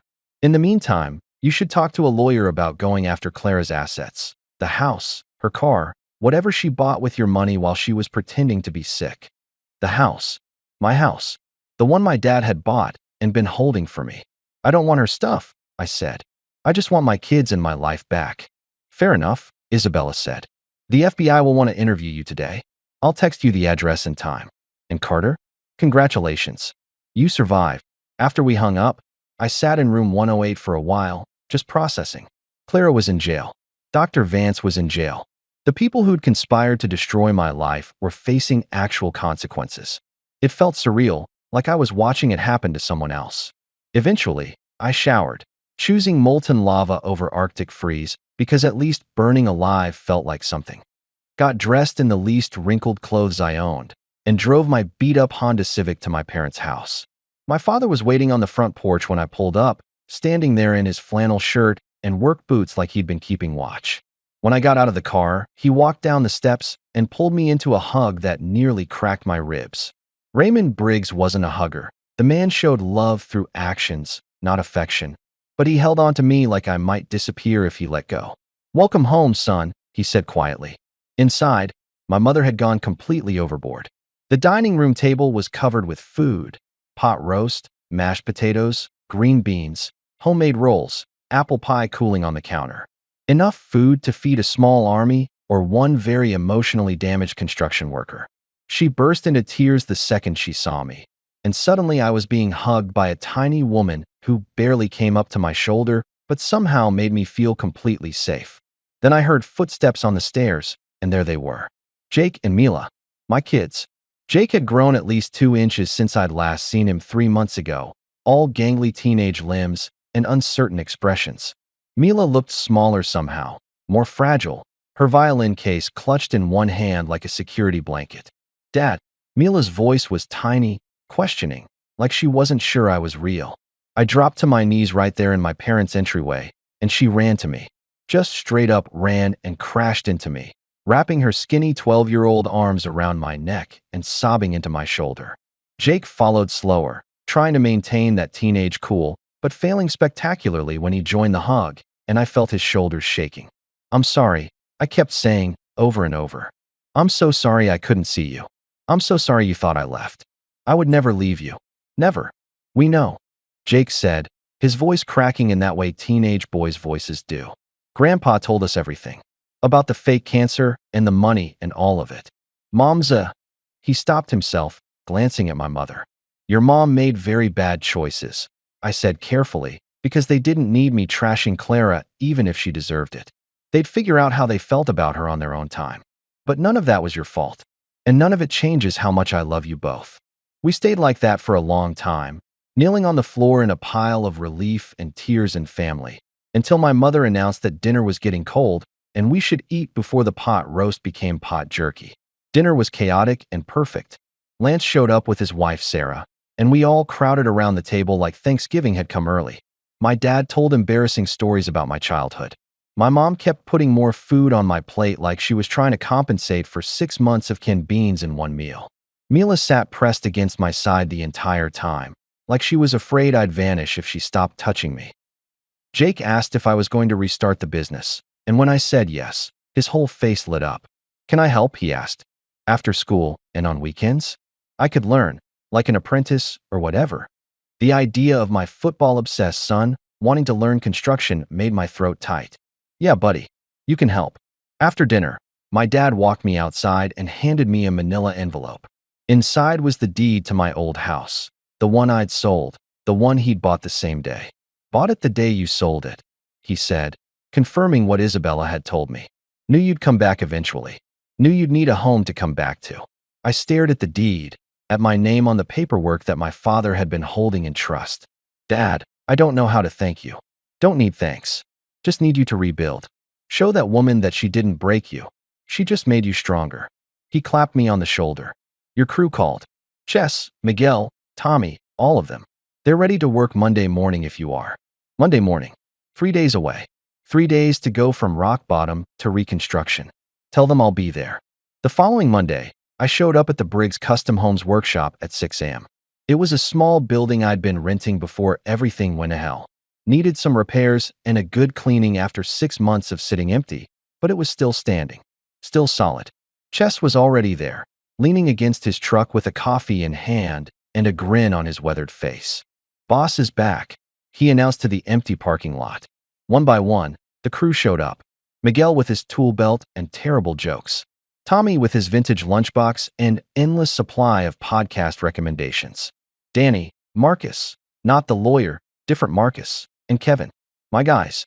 The team I'd thought I'd lost. They all stood there in the early morning light, looking at me like I was supposed to give some kind of inspirational speech. Let's build something, I said, because what else was there to say? And we did. We reopened Briggs Custom Homes with my father handling the books because I'd learned my lesson about managing finances during a crisis. We took on small jobs first, deck repairs, bathroom renovations, the bread and butter work that kept the lights on. Jake started coming by after school, learning how to use a level and read blueprints. Mila would do her homework in the office, then play violin in the workshop, claiming the acoustics were better with all the sawdust. She wasn't wrong. Life wasn't perfect. I still had nightmares about opening envelopes and finding bills. I still flinched when anyone mentioned hospitals. The trust issues were going to take years of therapy to work through. But I had my kids back. I had my business back. I had a family who'd fought for me when I couldn't fight for myself. I even kept my old motel key from room 108. Hung it on the wall in my workshop, right next to my business license. Not as a reminder of shame, but as proof that rock bottom isn't the end of your story. It's just the foundation for whatever comes next. 6 months after Clara's arrest, Isabella Cross called me again. I was at a job site installing custom cabinets in a kitchen renovation when her name popped up on my phone screen. For a second, my stomach dropped because the last time she'd called with news, my entire world had flipped upside down. But I answered anyway, stepping outside into the cold November air while Jake and Chess argued about the proper way to mount cabinet hardware. Carter, Isabella said, skipping the pleasantries because that wasn't her style. I've got a situation and I thought of you. That sounds ominous, I said, watching my breath make clouds in the freezing air. Please tell me Clara didn't escape from jail. Nothing like that. She's still very much behind bars, and Dr. Vance just pled guilty to 47 counts of fraud across multiple states. He's looking at 25 years. I could hear the satisfaction in her voice. Isabella really hated people who conned innocent victims. No, this is different. I've got another case. A man whose wife is claiming she has cancer. Stage 4 breast cancer, to be specific. He's already started selling his possessions to pay for treatment. My blood went cold. Please tell me you're joking. I wish I was. His name is David Chun. He's a high school teacher in Denver, married 15 years, 2 kids. His wife Michelle started treatment 3 months ago. He's already sold his car, taken out a second mortgage, borrowed money from his parents. Sound familiar? It sounded horrifically familiar. Like listening to my own story being played back to me on repeat. What makes you think it's fake? His brother-in-law hired me. Said something felt off about the whole thing. Same red flags your dad noticed. No family allowed at appointments, weird billing patterns, and the wife suddenly being very interested in offshore investment opportunities. Isabella paused. I did some preliminary investigating. The doctor's name is Richard Pemberton. Want to guess who he went to medical school with? Henry Vance, I said, already knowing the answer. Bingo. Looks like Dr. Vance wasn't the only one running this scam. Pemberton's been operating the same way. Fake diagnoses, vitamin infusions disguised as chemo, elaborate billing schemes. I've got enough for a warrant, but I thought you might want to talk to David before the FBI shows up and turns his life into a circus. I thought about David Chun, some high school teacher I'd never met, going through exactly what I'd gone through. selling everything he owned to save someone who was lying to him, working multiple jobs, eating ramen, losing sleep, sacrificing everything for a woman who was counting his money instead of her remaining days. The rage that swept through me was white-hot and immediate. "Give me his address," I said. "I'll talk to him." 2 days later, I drove to Denver and knocked on David Chin's door at 7 in the evening. He answered looking exactly how I'd looked 6 months ago, exhausted, defeated, wearing clothes that had seen better days, and an expression that suggested he'd forgotten what hope felt like. He was maybe 40, Asian American, with dark circles under his eyes that could have been trenches. "David Chun," I asked. "If you're here about money, I don't have any," he said tiredly. "If you're here about the second mortgage, I'm working on it. If you're here to tell me about Jesus, I appreciate the thought, but I'm really not in the—" "I'm here about your wife's cancer," I interrupted. "And I need you to listen to me very carefully, because what I'm about to tell you is going to sound insane, but it's going to save your life." He stared at me like I'd just spoken Martian. "Who the hell are you?" "My name is Carter Briggs. 6 months ago, my wife faked having cancer to drain me financially. She worked with a doctor named Henry Vance to create fake medical records, fake treatments, fake everything.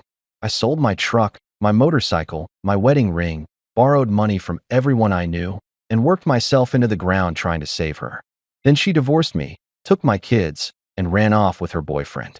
Sound like a nightmare?" David's face had gone pale. That's horrible, but what does that have to? "Your wife's doctor, Richard Pemberton, went to medical school with Henry Vance," I said, pulling out the folder Isabella had given me. "They've been running the same scam. Your wife doesn't have stage 4 breast cancer, David.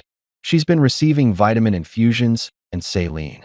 Every bill you've paid has been funneled into offshore accounts. The FBI is going to raid Dr. Pemberton's office in 72 hours, and your wife is going to be arrested for fraud." I watched him process this information, saw the denial flash across his face, then the anger, then the desperate hope that maybe, just maybe, I was telling the truth and his wife wasn't dying. He took the folder from me with shaking hands and started going through the documents. Bank statements showing transfers from his accounts to Cayman Island Holdings, surveillance photos of Michelle Chun meeting with Dr. Pemberton at expensive restaurants, medical records showing she'd never actually had cancer. "This can't be real," he whispered, but his voice said he knew it was. "Michelle wouldn't. We have kids. We have a family. She wouldn't do this." "Clara had kids too," I said quietly. "2 of them. Didn't stop her. These women, they see an opportunity, they take it. They don't care who they destroy in the process." David sank down onto his front steps, still holding the folder, and I sat down next to him. We stayed there in silence for a while. 2 men who'd been conned by the people they'd loved most, watching cars drive by on a street in Denver while the weight of betrayal settled over us like snow. "What do I do?" he finally asked. "You call the FBI," I said. "You cooperate with the investigation. You get your money back, most of it anyway. You protect your kids, and then you rebuild." I pulled out my business card and handed it to him. "And if you need someone to talk to who actually understands what you're going through, you call me. Anytime, day or night. Because the thing about hitting rock bottom is that you don't have to do it alone." David took the card, his hands still trembling. "Did you rebuild? After everything that happened to you?" I thought about Briggs Custom Homes running at full capacity again. About Jake learning to use a circular saw and Mila playing Beethoven in my workshop. About Sunday dinners at my parents' house where my mom still tried to feed me enough food to make up for 6 months of canned beans. About the motel key hanging on my workshop wall as a reminder that I'd survived the unsurvivable. "Yeah," I said. "I rebuilt. It wasn't easy, and it took a lot of help from people who refused to give up on me. But I rebuilt. And you will too." 3 days later, Michelle Chun and Dr. Richard Pemberton were arrested. The FBI recovered almost all of David's money. He called me a week after that to thank me, his voice stronger than it had been on his front steps. "My kids know the truth now," he said. "And my brother-in-law, the one who hired the investigator, he's helping me find a good therapist. I think I'm going to be okay." "You are going to be okay," I told him. "And when you are, maybe you pass it forward. Help the next guy who doesn't see it coming." That became my thing, actually. Isabella would call when she found cases that looked like the Vance Pemberton scam, and I'd go talk to the victims. Sometimes they believed me right away. Sometimes they told me to get off their property and stop slandering their wives. But I kept showing up because I knew what it was like to be so deep in the con that you couldn't see daylight. And sometimes all it takes is one person telling you the truth to save your life. On a cold December evening, I attended Mila's violin recital at the high school auditorium. She was performing a solo, Vivaldi's Winter from the Four Seasons, which she'd been practicing for months. I sat in the audience between my parents, with Jake on my other side trying to look cool, but obviously proud of his little sister, and Lance and Sarah behind us making the whole thing feel like a family affair. When Mila walked onto that stage in her black dress, carrying her violin like it was made of glass and magic, I felt my throat get tight. This girl had believed in me when I couldn't believe in myself, had faith that her dad hadn't abandoned her even when every piece of evidence suggested otherwise, had waited 3 months to see me again and never once blamed me for the custody ruling. She started playing, and the whole auditorium went silent. The music poured out of her violin like liquid gold, beautiful and haunting and technically perfect. I watched her fingers fly across the strings, watched her close her eyes and lose herself in the music, and I thought about how close I'd come to missing this. How if Isabella hadn't knocked on my door at 2:13 a.m., if my father hadn't hired her, if my family hadn't fought for me when I'd stopped fighting for myself, I wouldn't be here. I'd probably still be in room 108 eating beans and wondering where my life had gone wrong. When she finished, the applause was thunderous. Mila opened her eyes, found me in the audience, and smiled. Just smiled. And in that smile was forgiveness and love and the promise that we were going to be okay. All of us. After the recital, my father pulled me aside in the parking lot while everyone else was loading into cars and arguing about where to go for celebratory ice cream. He put his hand on my shoulder, that same firm, steady grip that had held me up my entire life, and said, "Told you love would rebuild you." I smiled, thinking about Jake learning construction, Mila playing violin in sawdust, David Chun getting his life back, all the men I'd helped since then. "Yeah, Dad. But next time, I'm getting a receipt." He laughed, and we walked back to join our family. These days, I tell my story to anyone who'll listen.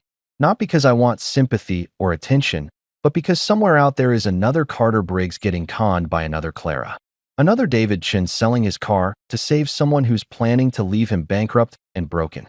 And if my story can help even one person see the truth before it's too late, then maybe all that suffering meant something. I rebuilt my life from nothing, took the foundation of rock bottom and constructed something solid and true on top of it. My business is thriving. My kids are happy and healthy and learning that resilience is more valuable than perfection. My crew shows up every morning ready to build other people's dreams. And every time I look at that motel key hanging in my workshop, I remember that the worst moment of your life doesn't have to define you. Sometimes the knock at your door at 2:13 in the morning isn't bad news. Sometimes it's life handing you a second chance, preferably wearing a beige trench coat and holding a folder full of evidence that the truth, no matter how painful, is always better than living a lie. And sometimes rock bottom is exactly where you need to be before you can build something that actually lasts. 20 people received those invitations. My college buddies, my work crew, my parents, Nora's sister Clara and her fiancé, even my neighbor Dave who once borrowed my lawnmower and never returned it. But hey, desperate times call for including lawn equipment thieves on your guest list. The responses? Crickets. Total radio silence. But I'm an optimist, right? Or maybe just delusional. I figured people were just busy, that they'd show up and surprise me with their presence. It's 2025, I told myself. Nobody RSVPs anymore. That's just what people do. I was basically gaslighting myself into believing I wasn't about to have dinner with a centerpiece. I'd specifically told Nora that morning, "Honey, tonight at 7 Salvatore's. Don't worry about anything. Just bring your beautiful self." She'd been on her phone, scrolling through what I assumed was Pinterest wedding stuff for Clara's upcoming nuptials, and she'd nodded without looking up. Sure, babe. That should have been red flag number 1. But I was too busy being excited about my birthday to notice that my wife had the enthusiasm of someone agreeing to jury duty. By 7:30, the waiter, this guy named Marco who looked like he'd seen some stuff in his serving career, but nothing quite like this, approached my table with the kind of cautious energy you'd use when approaching a wild animal.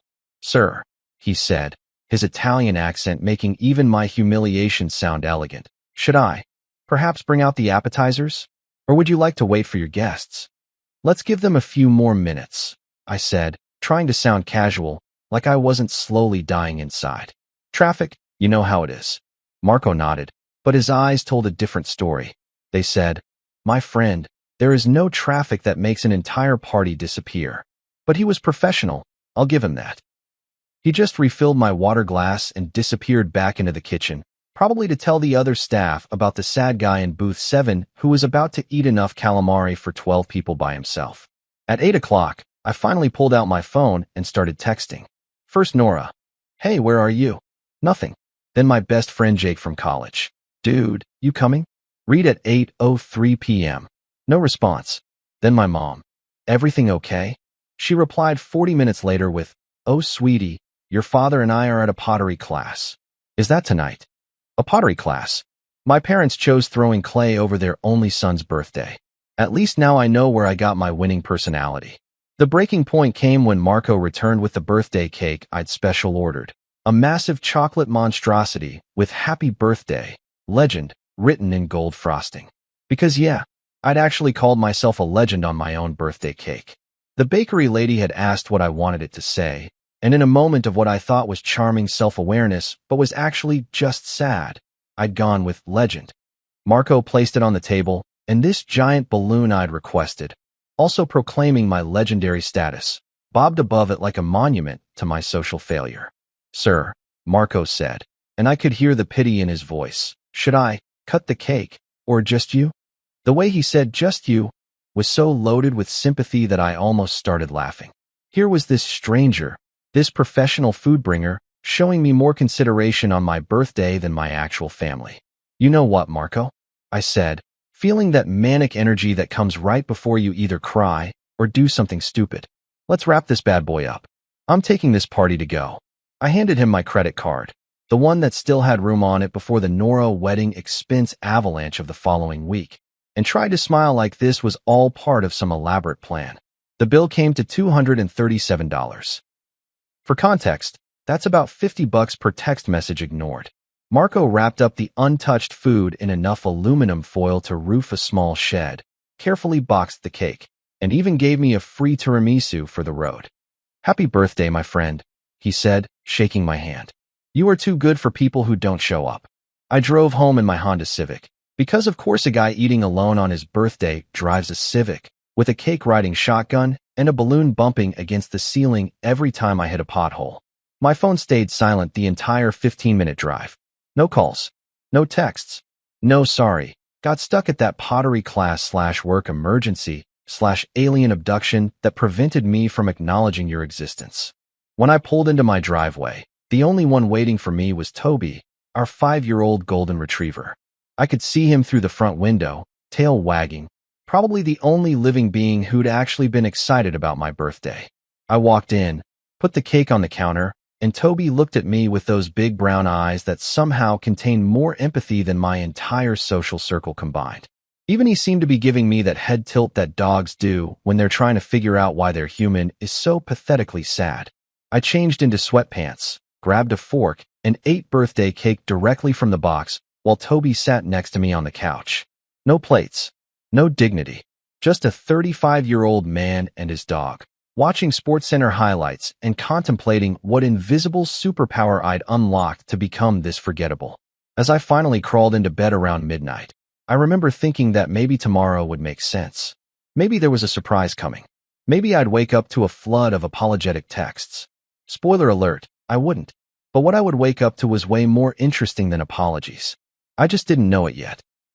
3 days after my birthday disaster, I'd reached what psychologists probably call acceptance, but what I prefer to call strategic emotional detachment. You know that stage of grief where you stop crying into your cereal and start just existing? Yeah, I was there, living my best numb life. I went to work at Davidson & Associates. I'm an accountant, which is exactly as thrilling as it sounds, and pretended that everything was totally normal. Nobody there knew about my birthday anyway because I'd learned years ago that telling coworkers about your birthday just guilts them into signing a card they don't mean and eating cake they don't want. My cubicle neighbor, Rita, this 50-something woman who'd been with the company since fax machines were considered cutting-edge technology, caught me staring blankly at my computer screen on day 2. "You okay, Leo?" she asked, peering over our shared cubicle wall with her reading glasses dangling from that beaded chain thing that every office lady over 40 seems to own. "You've been looking at that same spreadsheet for 20 minutes. Just contemplating the existential dread of quarterly tax estimates," I replied, which wasn't entirely a lie. "Numbers don't forget your birthday. Numbers don't stand you up. Numbers are reliable, unlike literally every person I'd invited to Salvatore's." Rita laughed that raspy smoker's laugh of hers. "You need a vacation, honey. You're starting to look like you're doing taxes for the afterlife." She wasn't wrong. I caught my reflection in the bathroom mirror that morning and legitimately scared myself. I looked like a guy who'd been personally victimized by buttercream frosting. At home, things were weird in that way that only married people understand. Nora had been there physically, sleeping in our bed, using our bathroom, leaving her hair straightener on the counter like a fire hazard waiting to happen. But emotionally, the woman was a ghost.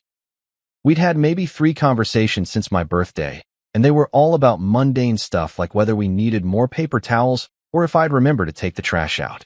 Not once did she mention the party.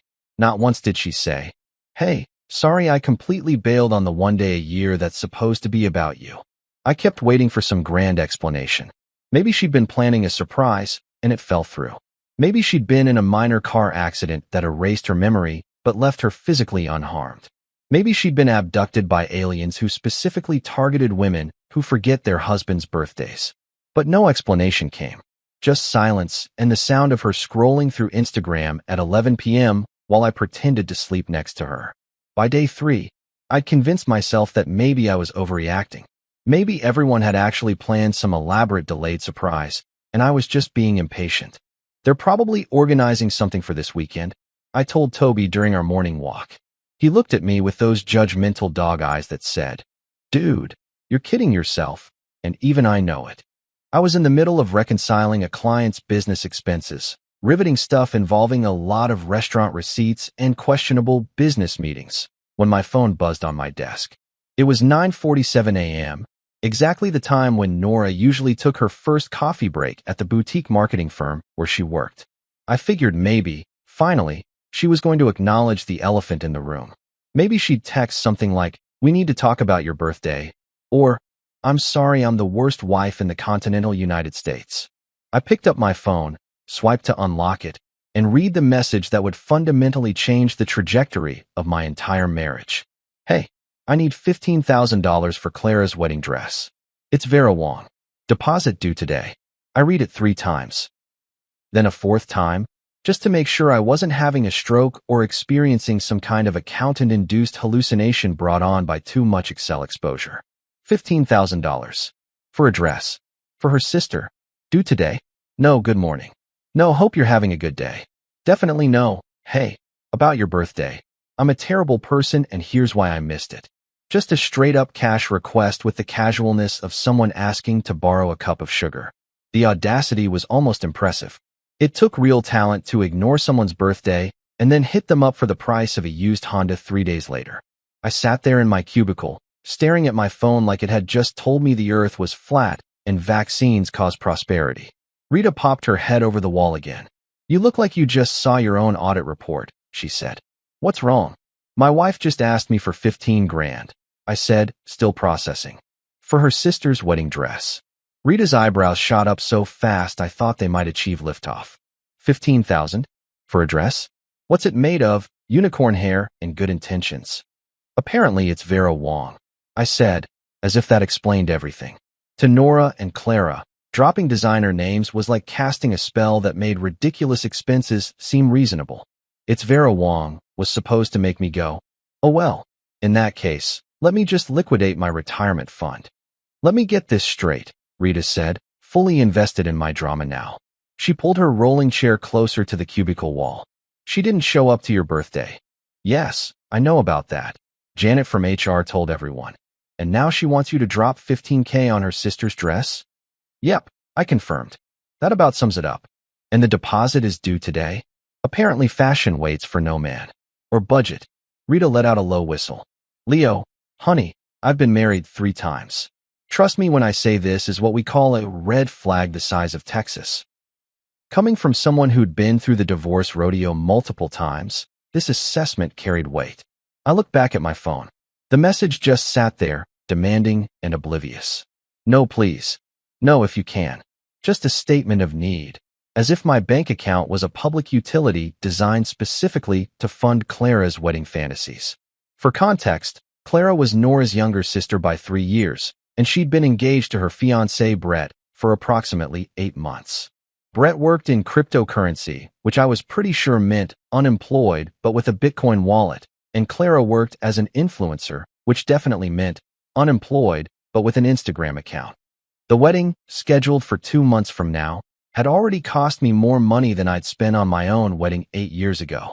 I'd funded the engagement party, contributed to the venue deposit, and somehow got roped into paying for the rehearsal dinner because Brett's parents were going through a financial rough patch, which was rich people code for we don't want to spend our own money. And now, the dress. The $15,000 dress. I thought about my birthday party. The $237 bill for food nobody ate. The cake that was still sitting in my freezer because I couldn't bring myself to throw it away. The 8 missed calls I'd made that night trying to figure out where everyone was. That night, I would have been thrilled if someone had just sent me a happy birthday text. But asking for 15 grand? That got an immediate response request. My fingers hovered over my phone keyboard. Part of me wanted to type out a long message explaining exactly how insane this request was. I wanted to itemize every expense I'd covered for Clara's wedding so far. I wanted to mention that my birthday had been 3 days ago, and I'd celebrated it with a dog and leftovers. I wanted to ask if she'd noticed that I existed at all outside of being a human ATM machine. Instead, I typed, sure thing. But here's the thing about being petty, and I was about to get exceptionally petty. Sometimes you have to play the long game. As I hit send on that message, I wasn't thinking about the dress. I wasn't thinking about Vera Wang or Clara or Brett and his imaginary cryptocurrency fortune. I was thinking about that $85 sushi platter from Salvatore's that nobody ate. I was thinking about my mom choosing pottery class over me. I was thinking about Nora lying next to me every night like I was just another piece of furniture. And I was thinking about symbolic gestures. Because if they wanted to treat me like I was invisible, then maybe it was time I started acting like their bank account was invisible too. Rita was still watching me from across the cubicle wall. What did you say? She asked. I told her sure thing. I replied, a smile starting to form on my face. It was the kind of smile that probably looked slightly unhinged, the kind of smile that comes right before someone does something they'll either deeply regret or feel absolutely fantastic about. That's it. Just sure thing. Rita looked disappointed, probably hoping for more drama. Yep, I said, that smile getting wider. I'm going to give her exactly what she asked for. Rita narrowed her eyes at me. Why do I feel like you're planning something? Because I am, I said, turning back to my computer. I'm planning to give my sister-in-law the most memorable wedding accessory in history. That evening, I sat at my home office desk, which was really just a corner of our guest bedroom that I'd claimed after Nora turned the actual office into her creative space, filled with vision boards and scented candles that smelled like eucalyptus dreams or some other nonsense. And I poured myself 3 fingers of whiskey. Not the good stuff that I saved for special occasions, but the middle shelf bourbon that tasted like regret and bad decisions. Tonight called for bad decision juice. I opened my laptop, pulled up our bank's website, and stared at the login screen like I was about to perform open-heart surgery on my financial future. My finger hovered over the mouse, and I could hear Toby snoring in the corner, completely oblivious to the fact that his owner was about to commit what I like to call justified financial malice. In the background, I could hear Nora downstairs watching some reality show about rich people buying houses they didn't need. The irony wasn't lost on me. Our joint account, the one we'd opened together when we got married because that's what people in love do, apparently, showed a balance of $43,847.52. That number represented 8 years of my accounting salary, bonuses, tax returns, and careful budgeting. Nora contributed too, sure, but her boutique marketing salary mostly went toward things like self-care Sundays and a truly impressive collection of throw pillows that served no actual purpose. I was the saver. I was the planner. I was the guy who made sure we had an emergency fund while she made sure we had decorative candles for every season. I took a sip of bourbon, felt it burn its way down my throat, and opened a new transfer window. In the to field, I entered Nora's personal account number, the one she kept separate for her personal expenses, which I'd learned over the years meant everything from designer coffee to impulse purchases of succulent plants she'd inevitably kill within 3 weeks. In the amount field, I paused for dramatic effect, even though the only witness was a snoring dog. Then I typed, $1. $1. A single George Washington. For quarters. 10 dimes. The price of a candy bar at the gas station. The amount you'd give to a street performer who was mediocre at best. I stared at that number and felt a surge of satisfaction that probably wasn't entirely healthy, but neither was being treated like an invisible piggy bank, so we were even. But here's where I really committed to the bit. In the memo field, that little space where you're supposed to write boring things like rent or groceries, I typed, buy a veil. Make it symbolic. I read it 3 times, made sure there were no typos because even in petty revenge you need proper grammar, and then I clicked submit transfer. The screen did that little loading circle thing, and for a moment I wondered if I was really going through with this. Then it went through, and I felt like I'd just completed the most satisfying transaction of my entire accounting career.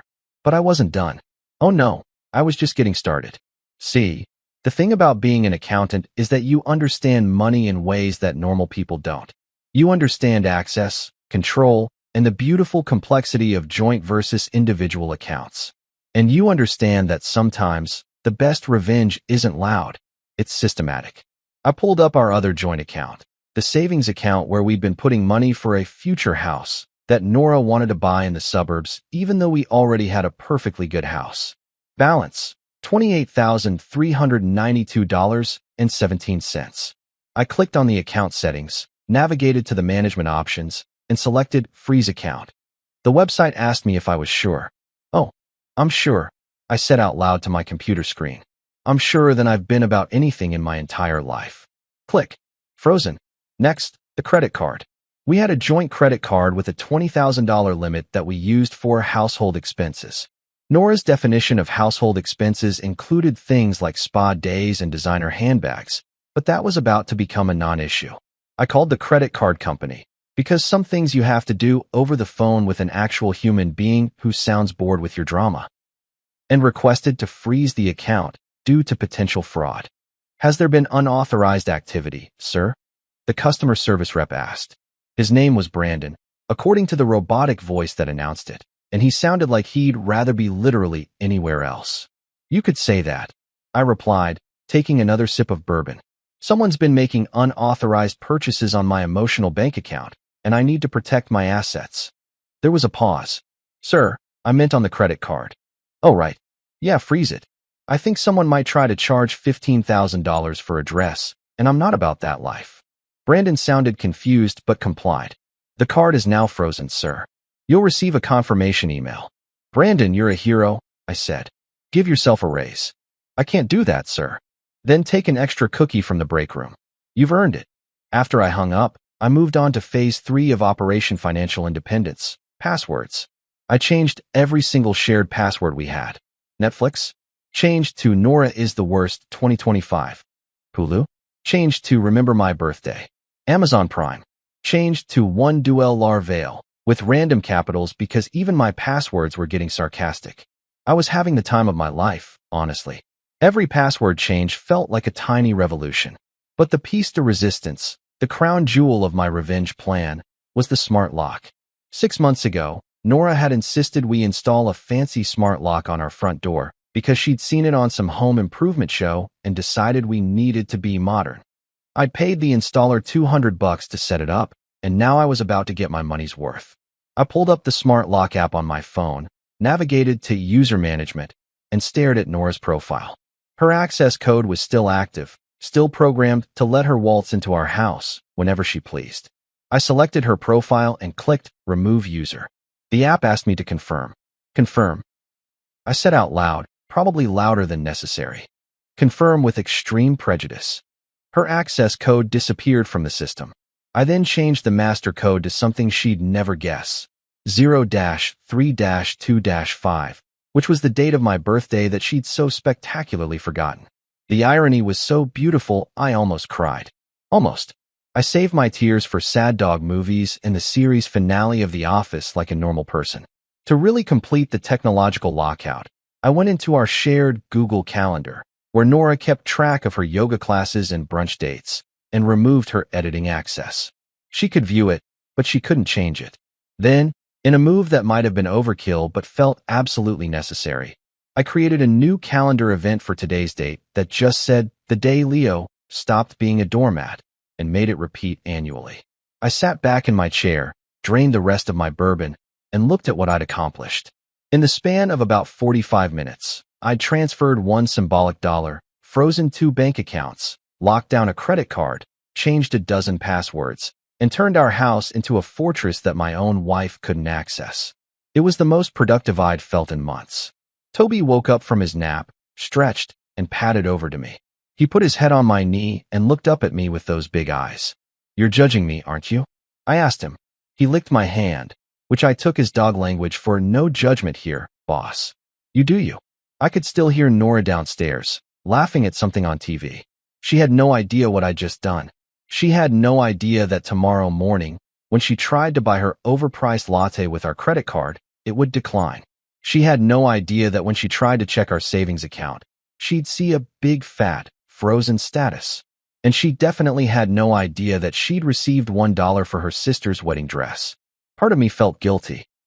The part that had taken wedding vows 8 years ago and promised to be supportive and loving through thick and thin. But then I remembered sitting alone in that restaurant booth, watching that balloon bob above an uneaten cake, and the guilt evaporated like morning dew in the Arizona sun. I closed my laptop, turned off the desk lamp, and headed to bed. As I walked past the living room, Nora looked up from her phone. "Coming to bed?"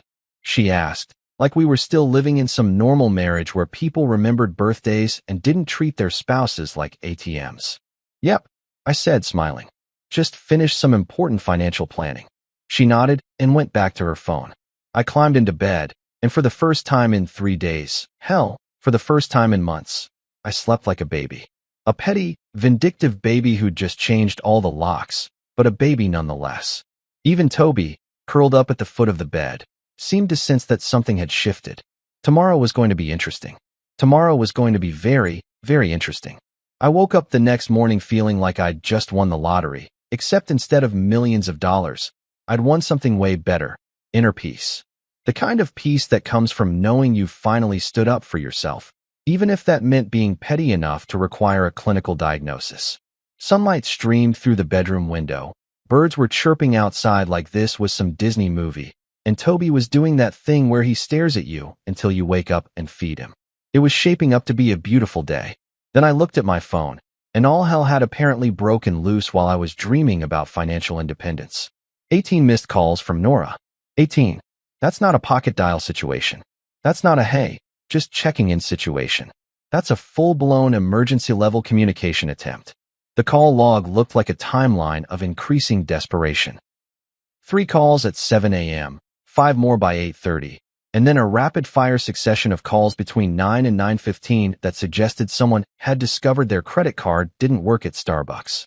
There were also 7 text messages, each one progressively more capitalized and featuring more exclamation points than the last. "Leo, call me now. Why is the card declined? What did you do? This isn't funny. Call me right now. I'm serious. Leo, answer your phone." I smiled at my phone like it was an old friend sharing good news.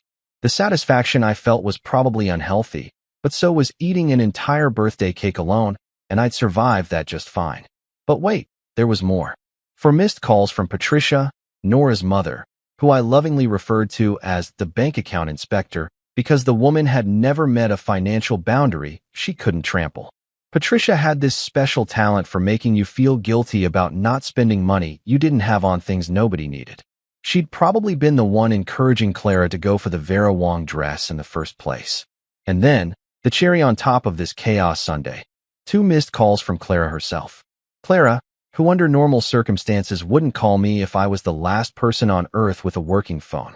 Clara, who usually communicated with me exclusively through Nora, like I was some kind of medieval servant who wasn't important enough for direct contact. The fact that she'd called me directly meant this had escalated from minor inconvenience to full-scale family emergency.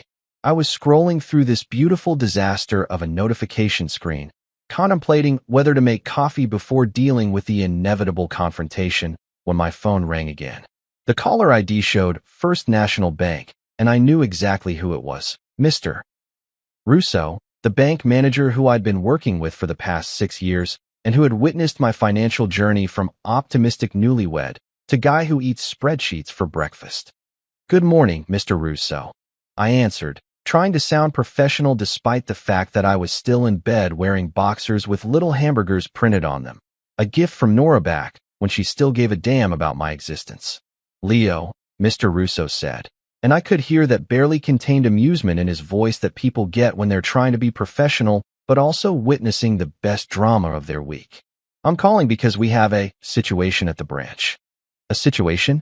I asked innocently, sitting up in bed.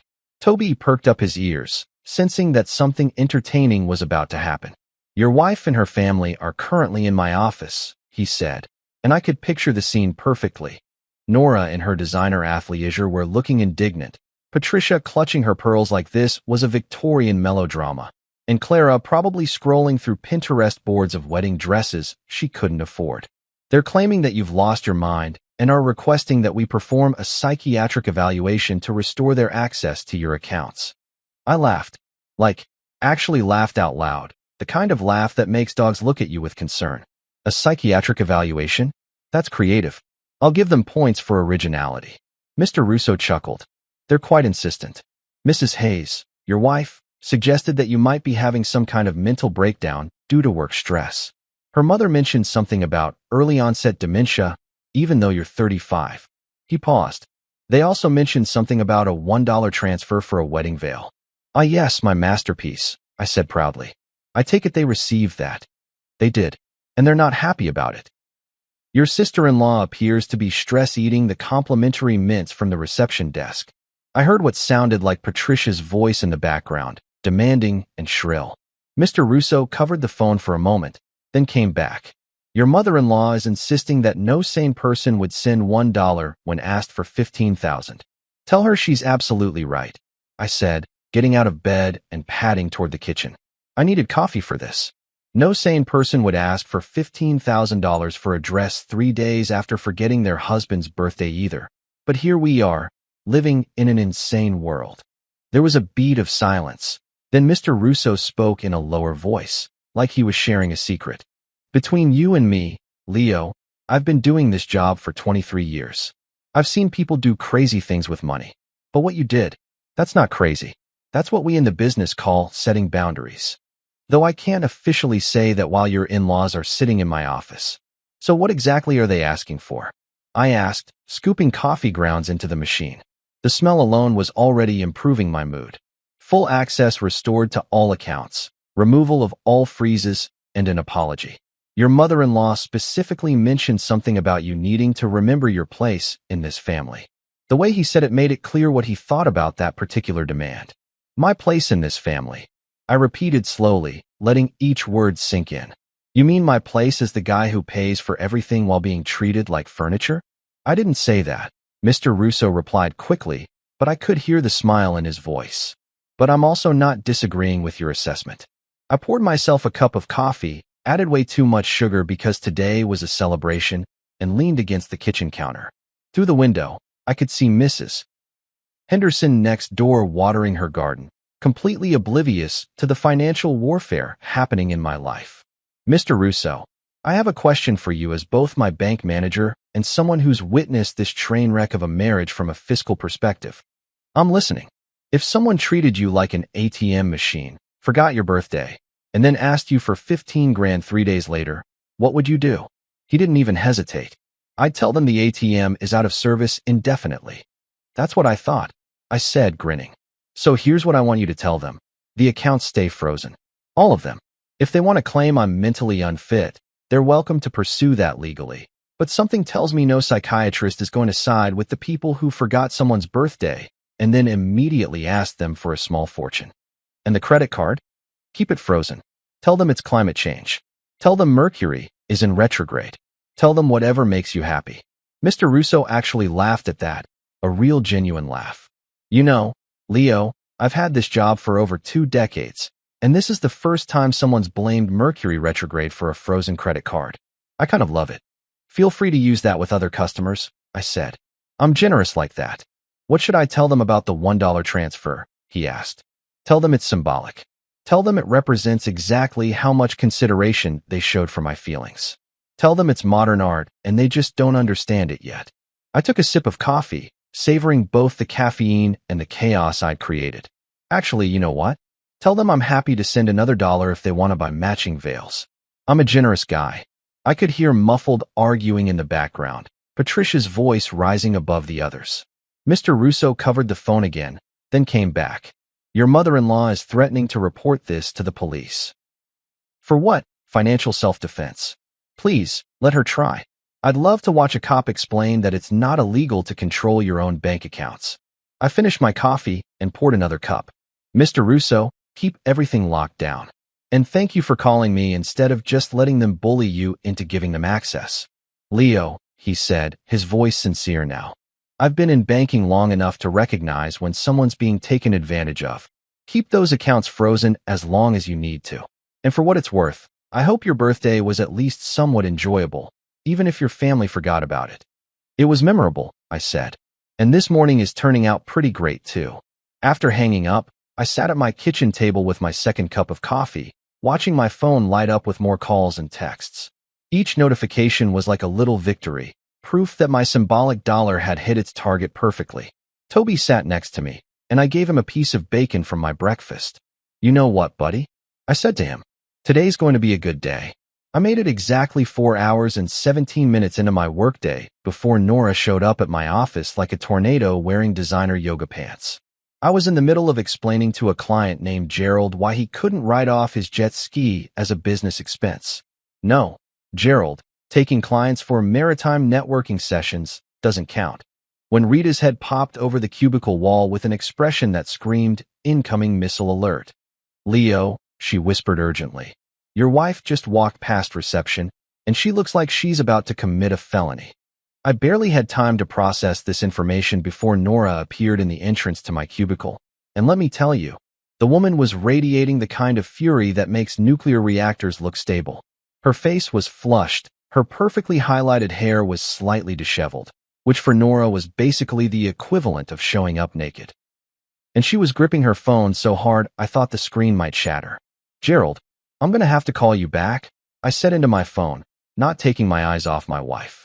Something just came up that's going to require my immediate attention. Is it about the jet ski? Gerald asked hopefully. No, Gerald, you still can't ride off the jet ski. Goodbye.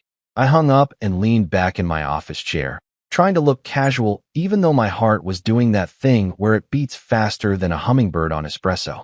Hey, honey, didn't expect to see you here. Did you want to grab lunch or something? The look she gave me could have curdled milk at 50 paces. Don't you hey honey me, Leo. We need to talk. Now, I glanced around the office. Several of my coworkers had suddenly become very interested in our conversation, pretending to work while their ears were practically growing antennae. Rita wasn't even pretending. She was just straight up watching like this was her favorite reality show. Even Janet from HR had paused her eternal consumption of yogurt to observe the drama. You want to do this here? I asked. At my workplace? Where I have to maintain some semblance of professional dignity. You want to talk about dignity? Nora's voice went up an octave, which was never a good sign. You froze our accounts, Leo. You changed all the passwords. The smart lock won't let me into my own house. Technically, it's our house. I corrected, because apparently I had a death wish. And technically, they're our accounts, which means I have every right to manage them as I see fit. Her jaw clenched so hard I worried about her dental work. How dare you embarrass me and my family like this? I stood up, mostly because sitting down during a confrontation made me feel like I was at a disadvantage, and also because I wanted to be eye level when I delivered what I'd been rehearsing in my head all morning. Embarrass you? Nora, I sent you money. You just didn't read the fine print. You sent $1. She was practically hissing now, trying to keep her voice down, but failing spectacularly. $1. Yes. I nodded calmly, like we were discussing something completely reasonable, like the weather or the best brand of paper towels. That's called symbolic contribution. It's very trendy right now. I read about it on the internet. Symbolic contribution, she repeated, her voice dripping with disbelief. Are you kidding me right now? Do I look like I'm kidding? I asked, gesturing to my face. This is my serious face. This is the face of a man who's done being treated like a walking wallet. Nora threw her hands up in exasperation, nearly hitting the wall of my cubicle. This is insane. Clara's wedding is in 2 weeks. Oh, it's in 2 weeks. I said, feigning surprise. Wow, that's coming up fast. You know what else came up? My birthday. 3 days ago. Remember that? The party at Salvatore's that literally nobody attended? She had the decency to look slightly uncomfortable, but she recovered quickly. We can talk about that later. Right now. No. I interrupted, feeling 8 years of suppressed frustration bubbling to the surface like a shaken soda can. We're going to talk about it right now. I sat in that restaurant for 2 hours, Nora. 2 hours. Alone. With a cake that said Happy Birthday, Legend, and a balloon that made me look like the world's saddest party planner. Where were you? I forgot, okay? She snapped. I had a busy day, and it slipped my mind. I'm sorry. You forgot. I let those words hang in the air for a moment. You forgot your husband's 35th birthday, but you remembered to ask me for $15,000 for your sister's dress exactly 3 days later. That's some selective memory you've got there. Rita made a noise that sounded suspiciously like she was choking back laughter. Nora shot her a death glare before turning back to me. This isn't about your birthday. Of course it's about my birthday, I said, my voice getting louder despite my best efforts to stay calm. It's about the fact that I've spent 8 years being the responsible one, the one who pays for everything, the one who makes sure we have savings and emergency funds and a future. And what do I get in return? I get forgotten. I get treated like furniture. I get hit up for cash like I'm some kind of mobile banking app. That's not fair, she protested, but her voice had lost some of its edge. You know what's not fair? I leaned forward slightly. Spending $237 on a birthday party that nobody came to. You know what else isn't fair? Being married to someone who can't even send a text saying sorry, can't make it, but can send a text asking for enough money to buy a used car. Nora's eyes were starting to water, but I couldn't tell if it was genuine emotion or strategic tears. She'd always been good at crying on command when it suited her purposes. You're being cruel, she said quietly. I'm being honest, I corrected. There's a difference. And honestly, I'm tired, Nora. I'm tired of being an afterthought. I'm tired of being the guy who everyone forgets about until they need something. I'm tired of being married to someone who values her sister's dress more than her husband's feelings. Clara is my sister, she said, like that explained everything. Family helps family. I agree completely, I said, crossing my arms. And I've been helping your family for years. I paid for Clara's engagement party. $3,000. I contributed to the venue deposit, $5,000. I'm covering the rehearsal dinner because Brett's parents are apparently broke despite driving a Tesla. Do you know how much I've spent on Clara's wedding so far? That's different. It's $13,000, Nora. $13,000 for a wedding that isn't even mine. And now you want another 15 grand for a dress. I shook my head. The ATM is closed. Permanently. She wiped her eyes with the back of her hand, smearing her mascara slightly. What do you want from me, Leo? You want me to grovel? You want me to say I'm sorry? Fine. I'm sorry I forgot your birthday. I'm sorry I asked you for money. Is that what you want to hear? What I want, I said slowly, deliberately, is for you to understand that I'm not just a bank account with legs. I'm a person who deserves to be remembered and valued and treated like he matters. You do matter. Then prove it, I challenged. Tell me one thing about my birthday party. Just one. What restaurant was it at? What time was it supposed to start? What did the cake say? She opened her mouth, then closed it. Her silence was louder than any answer could have been. That's what I thought, I said, sitting back down in my chair. I suddenly felt exhausted, like I'd run a marathon while carrying a refrigerator. Look, Nora, I'm not trying to hurt you, but I'm also not going to keep lighting myself on fire to keep everyone else warm. So what are you saying? She asked, her voice small. You're just going to leave Clara without a dress? You're going to ruin her wedding. I'm saying she can have the dollar I sent her, I replied. She can use it to buy a veil at the dollar store. Or she can get creative. YouTube has thousands of DIY wedding tutorials. It's very empowering, I hear. Nora stared at me like I'd just told her the earth was flat and birds weren't real. You're serious. As a heart attack, I confirmed. As a tax audit. As whatever metaphor you need to understand that I'm done being everyone's personal ATM. Clara is going to be devastated, she said, trying a different tactic. This is her dream wedding, Leo. Her dream. You know what my dream was. I shot back. Having my wife show up to my birthday party. Dreams don't always come true, Nora. That's life. She stood there for another moment, probably trying to figure out if there was any angle she could work, any guilt she could leverage. When she realized I wasn't budging, her expression hardened. Fine, she said coldly. If that's how you want to play this, then fine. But don't think this is over, Leo. Not even close. I'm counting on it not being over, I said. Because we need to have some serious conversations about this marriage. Starting with whether we still have one. Her eyes widened. Are you threatening me with divorce? I'm not threatening anything, I said calmly. I'm just stating facts. We're married, but we're not really together, are we? You forgot my birthday. I forgot to keep enabling your family's spending habits. Seems like we're both forgetting important things. Nora's face went through about 17 different emotions in 5 seconds. Anger, hurt, disbelief, more anger, and finally landing on cold determination. You're going to regret this, she said quietly. When you come to your senses, you're going to realize what a huge mistake you've made. Maybe, I acknowledged. But right now, the only thing I regret is not doing this sooner. She turned to leave, then paused at the entrance to my cubicle. By the way, she said without turning around, I called a lawyer this morning. Just thought you should know. Good, I replied. Make sure they take payment plans. Because you're not getting another dime from me without a court order. She left without another word, her heels clicking angrily against the office floor as she stormed toward the exit. The second she was out of sight, the entire office erupted in barely suppressed whispers. Rita immediately popped her head over the wall again, her eyes wide with excitement. Leo, she said in an odd voice, that was the most badass thing I've ever seen in this office. And I once watched Ted from accounting tell the CEO that his quarterly projections were optimistic fiction. I leaned back in my chair and let out a long breath, feeling like I'd just survived a natural disaster. Rita, I think I need a drink. It's 11:30 in the morning. I stand by my statement. The silence that followed the family intervention dinner was honestly kind of shocking.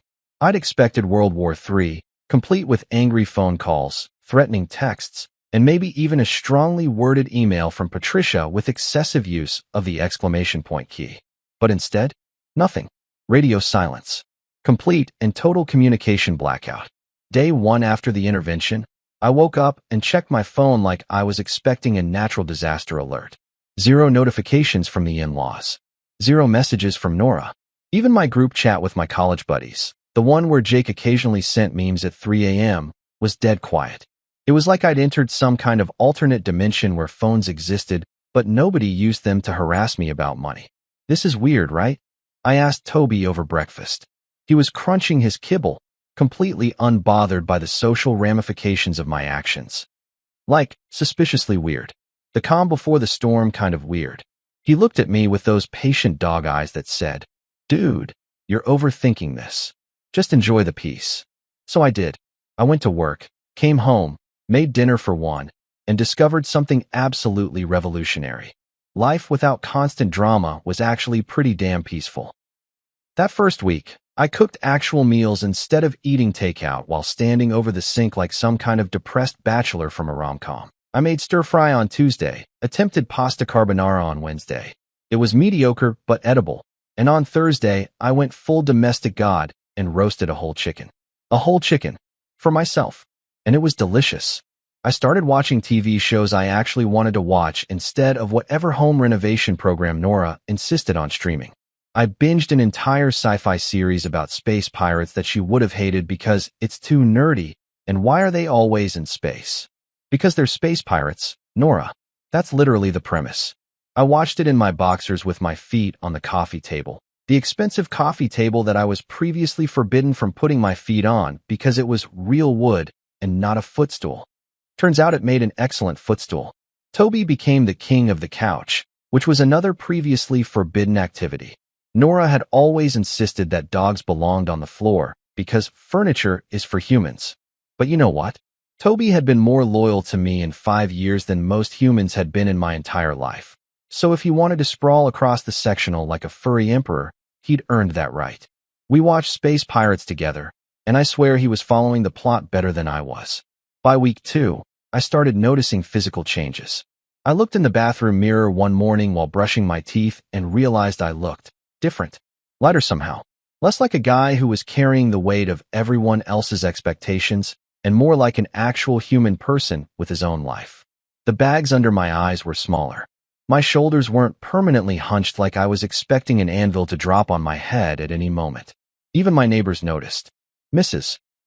Henderson, the 70-something lady next door who spent most of her time gardening and occasionally asking me to help her move heavy pots, stopped me while I was getting my mail. "Leo," she said, squinting at me over her bifocals, "you look younger. What are you doing differently?" "Divorce lighting," I told her without missing a beat. "It's like ring light for your soul, but legal and way cheaper than Botox." She laughed so hard she nearly dropped her watering can. "Divorce lighting? Oh, honey, I'm going to use that. That's wonderful." Then she got serious for a moment, putting her hand on my arm with that grandmotherly wisdom that comes from living through multiple decades of human nonsense. "You know, my second husband forgot my birthday 3 years in a row. I divorced him and married my third husband, who never forgot a single one until he died 20 years later. Sometimes you have to close one door to find the one that actually opens." "That's beautiful, Mrs. Henderson," I said, genuinely touched. "Also, your lawn looks like hell," she added. "When you're done with your emotional journey, maybe trim those hedges." See, this was the kind of honest communication I'd been missing. No manipulation, no guilt trips, just straight talk about hedge maintenance and life advice. I actually trimmed those hedges that afternoon, and it felt therapeutic. Every snip of the shears was like cutting away another expectation I'd been carrying. Snip, there goes the obligation to fund everyone's dreams. Snip, goodbye to being treated like furniture. Snip, farewell to birthday parties nobody attends. My coworker Rita had become my unofficial therapist during lunch breaks. We'd sit in the break room, and she'd listen to my daily updates like they were episodes of her favorite TV show. "Any word from the in-laws?" she'd ask, unwrapping her sandwich with the enthusiasm of someone settling in for quality entertainment. "Not a single text," I'd report. "It's been 12 days. I'm starting to think they've actually given up." "Don't count on it," Rita warned, pointing at me with a carrot stick. "In my experience, silence from angry family members is like silence from a toddler. It either means they're planning something or they've already done something terrible and they're waiting for you to notice." She wasn't wrong to be suspicious, but honestly, I was enjoying the peace too much to care. I started doing things I hadn't done in years. I joined a gym.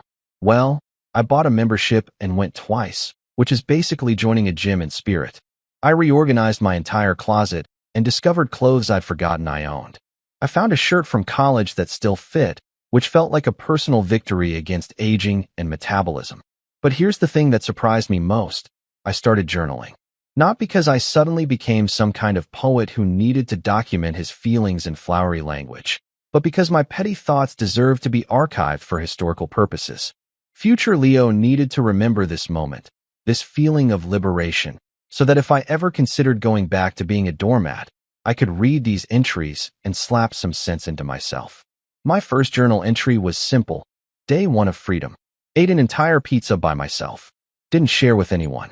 Felt amazing. Toby got a slice. He's a good boy. Deep philosophical stuff, really. Thoreau would have been proud. By entry 15, I was getting more creative. Walked past a Vera Wang store today. Thought about going in and asking how much veils cost. Decided against it because I didn't want to waste their time. Also, I might have laughed maniacally in the middle of the store, and that seems like the kind of thing that gets you escorted out by security. Entry 23. Made chicken marsala tonight. It was actually pretty good. Watched 3 episodes of Space Pirates. Toby fell asleep on my lap. This is what happiness feels like. Note to self. Remember this when the guilt texts eventually start.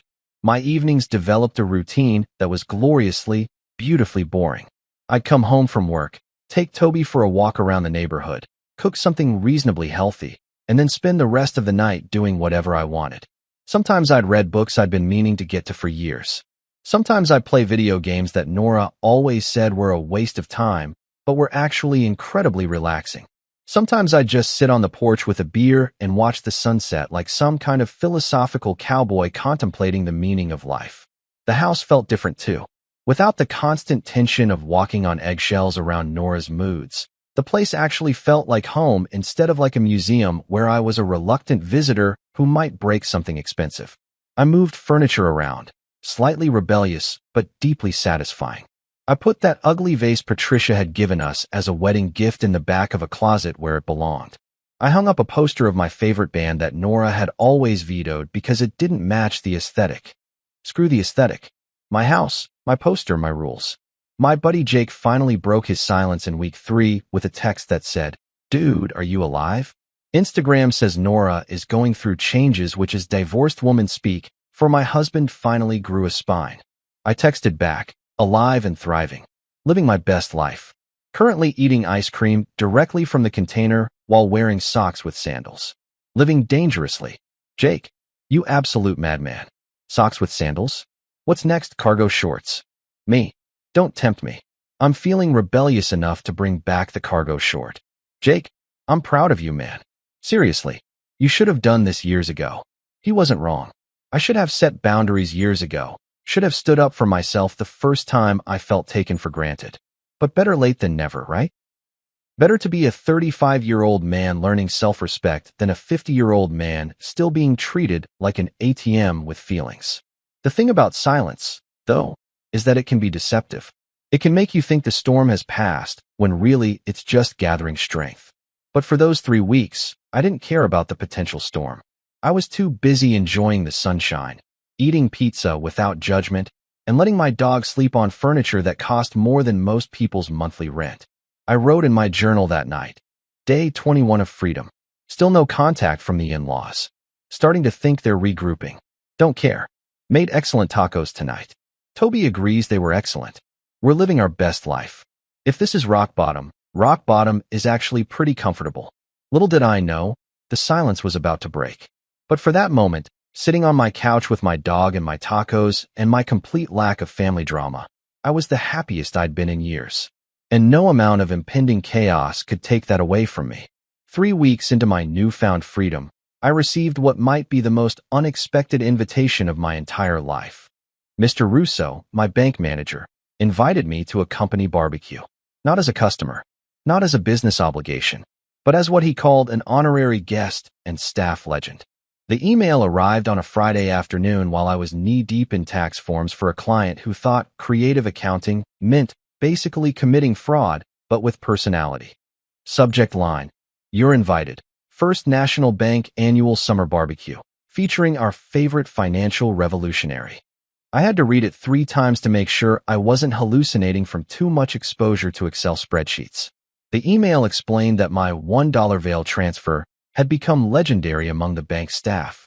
Apparently, word had spread from Mr. Russo to the tellers, from the tellers to the loan officers, and from the loan officers to pretty much everyone who worked at First National Bank. I'd become folklore. I was the guy who'd stood up to his demanding family with the world's most symbolic dollar, and somehow, that made me a hero in the banking world. "The staff would love to meet you," Mr. Russo wrote. "We've been calling you the dollar bill kid around the office. Janet from accounting made a cake. Please come. There will be burgers."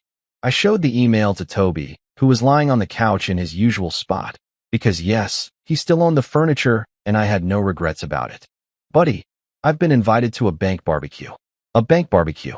People who handle money all day want to have hamburgers with me because I sent my sister-in-law $1. This is either the weirdest thing that's ever happened to me or the greatest thing. I can't decide which.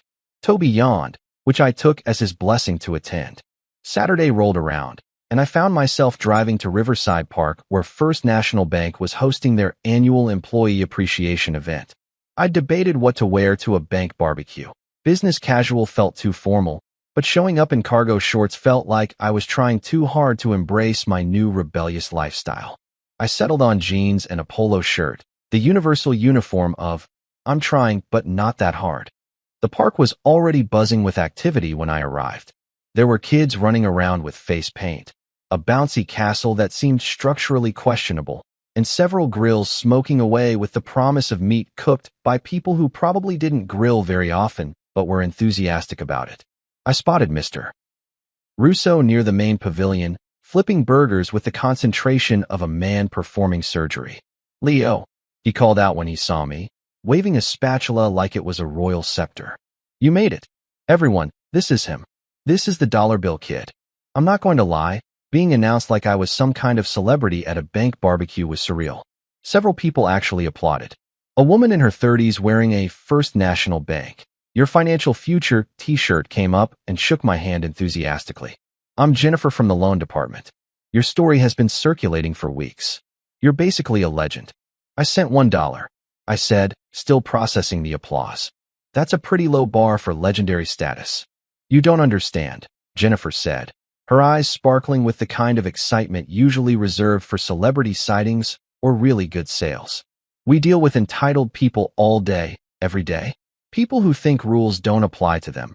People who demand special treatment. People who try to use family emergencies as leverage for better interest rates. And then you came along and just drew a line in the sand. With $1. It was beautiful." Mr. Russo abandoned his grill duties to join us, handing the spatula to a younger guy who looked terrified to be in charge of the burgers. "Leo, you have to understand something. In banking, we see a lot of financial abuse. We see people being taken advantage of by family members, significant others, business partners who are basically parasites. But we can't say anything because of privacy and professionalism. So when you did what you did," he grinned, "it was cathartic. For all of us.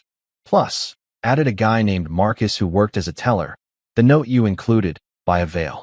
Make it symbolic, that was chef's kiss." He actually made the chef's kiss gesture, fingers to lips and everything. "We've been using it around the office. Marcus, can you help me with this deposit?" "Sure, make it symbolic." I couldn't help but laugh. This was absurd. This was ridiculous. This was also the most validation I'd received from anyone in months, and it felt amazing. They'd actually prepared for my arrival. Jennifer led me to a table near the main pavilion where they'd set up what could only be described as a dollar bill kid shrine. There was a printout of a $1 bill with my face poorly photoshopped onto George Washington's body. Someone had made a banner that said, "Financial Revenge Expert," in glitter letters. And there, hanging on a small clothing rack like it was merchandise at a concert, was an apron. A beautiful, ridiculous, perfect apron. It was forest green with white lettering that declared, "Financial Revenge Expert, First National Bank honorary title."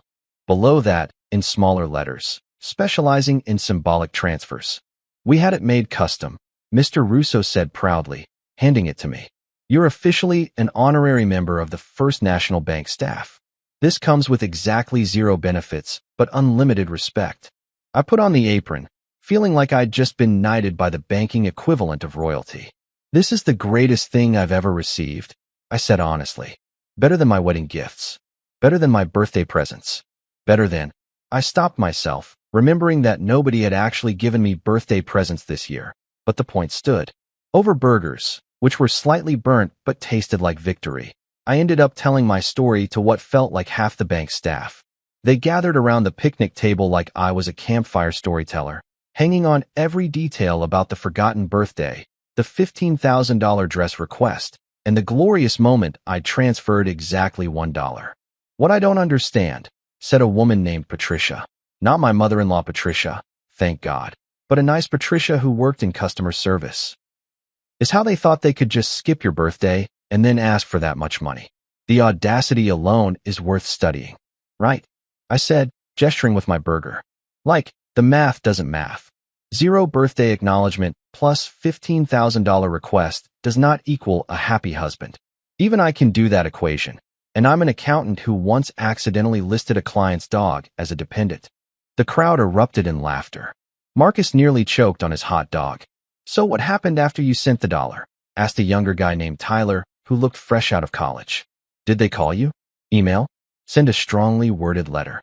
"Oh, they showed up at my office," I said. My wife stormed in like a tornado in designer activewear. She demanded to know how I could embarrass her family. I told her I didn't embarrass anyone. I just finally stopped being embarrassed of myself. More applause. These people were way too invested in my personal drama, but honestly, I was here for it. Mr. Russo sat down next to me with his own burger and a beer. So, Leo, serious question. What's next for you? You've frozen the accounts, changed the locks, sent the symbolic dollar. Where do you go from here? I thought about it for a moment, watching kids play on the bouncy castle, listening to the sounds of a lazy Saturday afternoon. Honestly, I'm just focusing on peace right now. Peace and maybe throwing a birthday party where people actually show up. You know what? Mr. Russo said, raising his beer. We should celebrate your birthday. Right here, right now.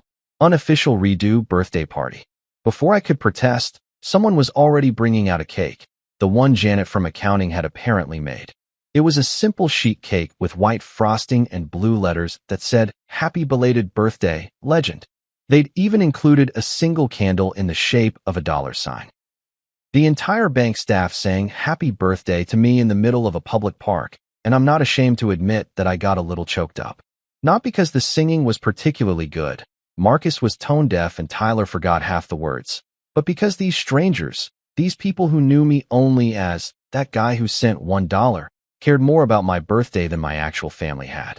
I blew out the dollar sign candle and made a wish. Not for revenge, not for justice, not even for Nora to suddenly realize what she'd lost. I wish for more days like this. More moments where I felt valued, respected, and celebrated. More experiences where I was treated like a person instead of a bank account. Speech, someone yelled, and others picked up the chant. Speech, speech. I stood up, still wearing my financial revenge expert apron, and raised my beer. Okay. I just want to say that 3 weeks ago, I sat alone in a restaurant on my birthday with a cake nobody helped me eat. Today, I'm at a park with people who made me a cake and actually sang to me. The math is pretty clear on which situation is better. I paused for effect. Also, this burger is way better than the food at Salvatore's, and I didn't have to pay $237 for it. So that's a win. Everyone cheered. Mr. Russo clapped me on the back so hard I nearly dropped my beer. As the afternoon wore on and the sun started to set over Riverside Park, I found myself thinking about how weird life can be. A month ago, I was a guy who felt invisible, forgotten, taken for granted. Now I was wearing an apron declaring me a financial revenge expert and eating cake with bank employees who thought I was some kind of folk hero. You know, Mr. Russo said as we watched the cleanup crew start packing up the grills. In all my years in banking, I've never seen someone handle a difficult situation with such creativity. That dollar transfer was art, Leo. Financial art. Thanks, I said, genuinely meaning it. You know what the best part is? I sleep better now. No more lying awake wondering why I'm not enough, why nobody remembers my birthday, why I'm always the last priority. I finally put myself first, and it turns out that's not selfish. It's survival. Damn right, Mr. Russo agreed. And hey, whenever you need banking services, you come to me. I'll personally make sure your accounts stay frozen until you're ready. Consider it my contribution to your peace of mind. We shook hands, and I felt like I'd made a genuine friend. Not someone who wanted something from me. Not someone who saw me as a resource to be exploited, but someone who respected me for standing up for myself. As I drove home that evening with my new apron on the passenger seat and leftover cake in the back, Toby greeted me at the door with his usual enthusiasm. Buddy, I told him, I went to a bank barbecue, and it was actually fun. They made me cake. They sang to me. They gave me an apron. This is what happens when you stop accepting scraps and start demanding respect. He wagged his tail in agreement. Or maybe he just wanted some of the leftover burger I'd saved for him. Either way, it felt like validation. That night, I wrote in my journal, Day 24 of Freedom. Attended a bank barbecue. Became a folk hero for sending $1. Received best apron ever. Had actual birthday celebration with people who care. Life is weird but good. Very good. 2 months. 63 days, to be exact. Not that I was counting or anything, but I'm an accountant, so numbers just stick in my brain like gum on a sidewalk. 63 days since the family intervention, since I'd frozen the accounts, since I'd sent that beautiful, symbolic dollar. 63 days of living my best life like I was the star of some indie film about self-discovery, except with more takeout and fewer meaningful shots of me staring pensively at the ocean. Life had settled into a rhythm that I can only describe as aggressively peaceful. I'd redecorated the living room. Well, redecorated is generous. I'd basically just removed all of Nora's throw pillows and replaced them with exactly zero throw pillows, because who actually needs decorative cushions that serve no functional purpose? I'd also bought a massive TV, the kind that Nora would have vetoed immediately because it was too big and ruins the aesthetic of the room. The aesthetic of my room was now guy who enjoys watching sports on a screen the size of a small car, and I was completely fine with that. Work was going well. I'd gotten a promotion to senior accountant, which came with a modest raise and slightly better health insurance. Rita had joked that my newfound confidence was probably why they'd promoted me. "You're walking around here like you own the place," she'd said. "It's working for you. Keep it up." I'd taken her advice and started speaking up more in meetings, offering opinions instead of just nodding along like a bobblehead with anxiety. Even my social life had improved. Jake and I had started a weekly poker night with some other guys from college. Nothing fancy, just beer, chips, and the kind of trash talk that makes you feel like you're 22 again instead of pushing 40. Last week, I'd won $73 and bragging rights for an entire month. It was the most fun I'd had in years that didn't involve passive-aggressively freezing bank accounts. Toby was thriving too. I'd started taking him to this dog park across town where he'd made friends with a golden retriever named Biscuit and a neurotic poodle named Chairman Meow. Yes, a dog named Chairman Meow, because the owner had a sense of humor. Watching Toby play with other dogs while I chatted with their owners about normal things like weather and the best brand of dog food felt like the most mundane, wonderful thing in the world. Nobody asked me for money. Nobody forgot my birthday. Nobody demanded $15,000 for designer dresses. I'd even started dating. Well, dating was a strong word. I'd gone on exactly 2 coffee dates with a woman named Michelle who worked at the library.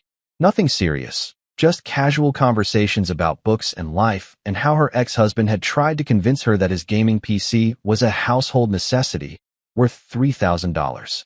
We bonded over stories of financial audacity. It felt nice to talk to someone who understood that setting boundaries wasn't cruel, it was necessary. So when my phone rang on a random Tuesday evening in late September and Nora's name popped up on the screen, I stared at it like it was a bomb that might explode if I answered. I was in the middle of making spaghetti, from scratch, because I'd become that person who watches cooking videos on YouTube and thinks I can do that. And Toby was sitting nearby, hoping I'd drop some ground beef. Should I answer it? I asked Toby, holding my phone like it might bite me. He tilted his head, considering the question with all the wisdom of a 5-year-old dog who once ate an entire stick of butter and lived to tell the tale. The phone kept ringing. Against my better judgment, or maybe because I was curious about what disaster had finally prompted her to break 2 months of silence, I answered. "Leo," Nora's voice came through, and it was different, softer, less demanding, almost hesitant, which was not a tone I'd ever associated with my soon-to-be ex-wife. "Hi. Thanks for answering, Nora," I replied, putting down my wooden spoon and turning off the stove because this conversation felt like it required my full attention. "This is unexpected. I figured you'd communicate exclusively through lawyers at this point." "Yeah, well," she said, and I could hear her taking a breath like she was preparing for something difficult. "I needed to call you directly. Something happened." My first thought was that someone had died, because that's usually what "something happened" means when estranged family members call you. My second thought was that they'd somehow found a way to access the frozen accounts, which would be impressive but also illegal. My third thought was interrupted by Nora actually speaking. "Clara postponed the wedding," she said quietly.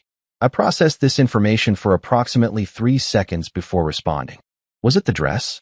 I asked, unable to keep the sarcasm out of my voice. "Let me guess. Vera Wong doesn't accept installment plans. Or maybe they require actual money instead of hopes and dreams." There was silence on the other end, the kind of silence that happens when someone realizes you're not going to be sympathetic to their problems. Then, unexpectedly, Nora laughed. Not a bitter laugh, not a sarcastic laugh, but an actual genuine laugh that sounded like the woman I'd married 8 years ago before everything went sideways. "Okay, I deserve that," she admitted. "But no, it wasn't the dress. It was Brett." "Let me guess," I said, leaning against the kitchen counter. His cryptocurrency empire turned out to be a house of cards built on wishful thinking and Reddit threads. "Something like that," Nora said. "Turns out he's been lying about a lot of things." His job, his finances, his parents' rough patch that somehow included Bahamas vacations. Clara found out he'd been using her credit cards to fund his investments. Yikes, I said, and I actually meant it. Whatever issues I had with Clara and her wedding demands, nobody deserved to be financially manipulated by their partner. I knew that feeling all too well. That's rough. I'm sorry she's going through that. Are you though? Nora asked, but not in an accusatory way. More like she was genuinely curious. Yeah, actually, I replied honestly. Look, Clara asking me for 15 grand was ridiculous, but Brett lying to her and stealing from her? That's a whole different level of wrong. Nobody deserves that. More silence. I could hear background noise on her end. Maybe traffic. Maybe just the sound of her processing emotions. When she spoke again, her voice was even softer. We might have overreacted, she said carefully. About the whole money thing. The dollar. The frozen accounts. All of it. I had to sit down for this. I pulled out a kitchen chair and sat, staring at the half-cooked spaghetti on the stove. Might have overreacted? I repeated slowly. Nora, you literally tried to have me declared mentally unfit so you could access bank accounts to fund a wedding dress that cost more than most people's cars. I know, she said, and she actually sounded apologetic. I know, and you were right to cut us off. I can see that now. After watching what Brett did to Clara, after seeing how she trusted him and he just used her, I guess I understand why you did what you did. You guess? I said, feeling that familiar frustration bubbling up. Nora, I sat alone in a restaurant on my birthday. Alone. With a cake that nobody ate and calls that nobody answered. And 3 days later, you asked me for $15,000 like I was a mobile banking app. This wasn't me overreacting. This was me finally reacting appropriately.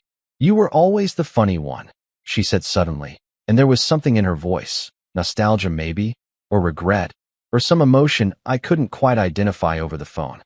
That comment hit me wrong. Not angry wrong, but tired wrong. The kind of wrong that comes from years of being misunderstood. No, Nora, I said firmly. I was always the funding one. There's a difference. I heard her inhale sharply, like I'd slapped her through the phone. Good. Maybe she needed to hear it that bluntly. I wasn't calling to ask for anything, she said after a moment. I just thought you should know about Clara. And that I, might have been unfair to you. Might have been, I repeated again. That's doing a lot of heavy lifting in that sentence. Fine. Was unfair. Definitely was unfair. Is that what you want to hear? What I wanted to hear was happy birthday 2 months ago, I said. What I wanted was for my wife to show up to a party I planned. What I wanted was to be treated like I mattered for reasons other than my bank account balance. But we don't always get what we want, do we? Nora was quiet for a long moment. When she spoke again, her voice was thick with emotion. I'm sorry I forgot your birthday, Leo. I'm sorry I took you for granted. I'm sorry about a lot of things. Yeah, well, I said, standing up and walking to the window. Outside, Mrs. Henderson was watering her garden again. Life just kept going, regardless of phone calls and apologies. Sorry doesn't unfreeze bank accounts. Sorry doesn't unfuck 8 years of feeling invisible. Sorry is just a word people say when they finally realize they pushed someone too far. So that's it, she asked. We're just done? 8 years of marriage, and we're just over. I thought about that question. I thought about the lonely birthday, the symbolic dollar, the bank barbecue where strangers celebrated me more than my own family ever had. I thought about Michelle the librarian and poker nights with Jake and Toby sleeping on furniture he wasn't supposed to be on. I thought about the person I'd become in the last 2 months. Someone who actually liked himself, someone who didn't apologize for having boundaries. Yeah, I said finally. I think we are. Not because I'm angry anymore, but because I'm finally happy. And I'm not giving that up to go back to being someone's ATM. I understand, Nora said quietly. For what it's worth, I hope you stay happy. Thanks, I said, meaning it. And I hope Clara figures things out. Tell her that if she needs help finding a good lawyer to go after Brett, I know a few. Nobody deserves to be used like that. Leo, Nora said before I could hang up. Yeah. The dollar thing. The veil. It was actually kind of brilliant. In a petty, devastating way. I smiled despite myself. Yeah, it was. Take care of yourself, Nora. I hung up before she could respond, placed my phone on the counter, and went back to making spaghetti. Toby looked at me expectantly, probably wondering if the drama was affecting his dinner schedule. It's over, buddy, I told him, stirring the sauce. Really, actually over. And you know what? It feels good. He barked once, which I chose to interpret as agreement. That night, I wrote in my journal, Day 63 of freedom. Nora called. Clara's wedding is off. Brett turned out to be exactly the disaster I predicted. Nora almost apologized. I hung up feeling lighter. Made excellent spaghetti. Life is good. Really good. 1 year. 365 days since the birthday party that nobody attended. Since the symbolic dollar that became legend. Since I discovered that freezing bank accounts was way more satisfying than couples therapy. October 25th rolled around again, and this time, I was determined to do things differently. No grand gestures, no fancy restaurants, no expectations that would inevitably lead to disappointment. Just a simple backyard barbecue with people who actually gave a damn about my existence. I'd spent the morning preparing my backyard like I was hosting a casual cooking show called Middle-Aged Men Who've Discovered Self-Respect. I'd bought a new grill. Nothing fancy, just a solid Weber that could handle burgers and steaks without making me feel like I was compensating for anything. The divorce had been finalized 3 months ago, and with it came a sense of closure that no amount of therapy could have provided. Nora got the fancy coffee maker and half the throw pillows. I got the house, my sanity, and full control of my finances. Best trade deal in history. The guest list was small but mighty. Jake and his girlfriend Amanda, Rita from work and her husband Tom, Mr. Russo from the bank who'd become an actual friend instead of just a professional contact, Michelle the librarian who'd graduated from coffee dates to actual girlfriend status, and Mrs. Henderson from next door who'd promised to bring her famous potato salad and unsolicited life advice. Oh, and Toby, obviously. He was the guest of honor as far as I was concerned. He'd never once forgotten my birthday or asked me for $15,000. By 3 p.m., my backyard looked like an actual party venue instead of a sad monument to loneliness. I'd strung up some lights, the kind you see on Pinterest that Nora would have approved of, except I'd done it for myself this time, not for Instagram aesthetic points. There was a cooler full of beer, a table with chips and dip, and a playlist of classic rock that would have driven Nora insane because it's too loud and not sophisticated enough for entertaining. Jake arrived first, carrying a case of beer and wearing a shirt that said, I'm here for the emotionally stable friend. He grinned when he saw me. Dude, you've really embraced the divorced dad aesthetic. The grill, the lights, the cargo shorts. You're living the dream. I'm wearing cargo shorts ironically. I protested, even though I was 100% wearing them unironically. They were comfortable and had excellent pocket space. And yes, I am living the dream. The dream where people actually show up to my birthday party. Speaking of which, Amanda said, handing me a wrapped present, Happy birthday, Leo. We got you something ridiculous because Jake said you'd appreciate the humor. I unwrapped it to find a custom t-shirt that said, Financial Revenge Expert, EST 2024, with a small dollar bill printed underneath. I laughed so hard I nearly dropped it. This is perfect. I'm wearing this to the bank next time I see Mr. Russo. Rita arrived next with Tom, carrying what appeared to be an entire cake from an actual bakery. We couldn't let you have another birthday without proper cake, she announced. This one says, Happy birthday, legend, because apparently that's your brand now. It's my brand, and I'm owning it, I said, accepting the cake. Thank you. This is already better than last year, and we haven't even started grilling yet. Mr. Russo showed up wearing my Financial Revenge Expert apron from the bank barbecue, claiming he'd had it dry cleaned specifically for this occasion. I figured if anyone earned the right to wear this today, it's you. But I'm borrowing it for grill duties if you don't mind. It's all yours, I said. You've earned honorary apron privileges. Michelle arrived with a bottle of wine and a book she'd picked out specifically for me. Something about a guy who goes on a journey of self-discovery after his life falls apart. I thought you'd appreciate the parallels, she said, kissing my cheek. Plus, it's funny and you like funny. I do like funny, I agreed, pulling her into a hug. Thank you for being here. For being you. For not asking me to fund anyone's wedding dress purchases. She laughed. Leo, I work at a library. My idea of a major expense is splurging on hardcover books instead of waiting for the paperback. You're safe with me. Mrs. Henderson was the last to arrive, carrying her legendary potato salad and wearing a t-shirt that said, I'm with stupid, with an arrow pointing to her left. even though nobody was standing there. I made extra, she announced, because Leo finally has friends who show up, and that deserves extra potato salad. By 4 p.m., my backyard was filled with people who actually wanted to be there. No obligations, no guilt trips, no family members who saw me as a mobile banking service. Just genuine humans who liked me for reasons that had nothing to do with my checking account balance. Jake manned the grill with Mr. Russo, the two of them arguing good-naturedly about the proper temperature for cooking steak, while drinking beer and occasionally flipping burgers. Rita and Amanda were deep in conversation about reality TV shows I'd never heard of. Tom was teaching Toby tricks in exchange for treats, even though Toby already knew all the tricks and was basically scamming him for extra snacks. Mrs. Henderson was holding court near the potato salad, telling Michelle stories about her 3 marriages with the kind of wisdom that only comes from living through multiple decades of relationship drama. I stood there for a moment, beer in hand, just taking it all in. The laughter, the conversation, the smell of grilling meat, the complete absence of family members demanding money for absurd purchases.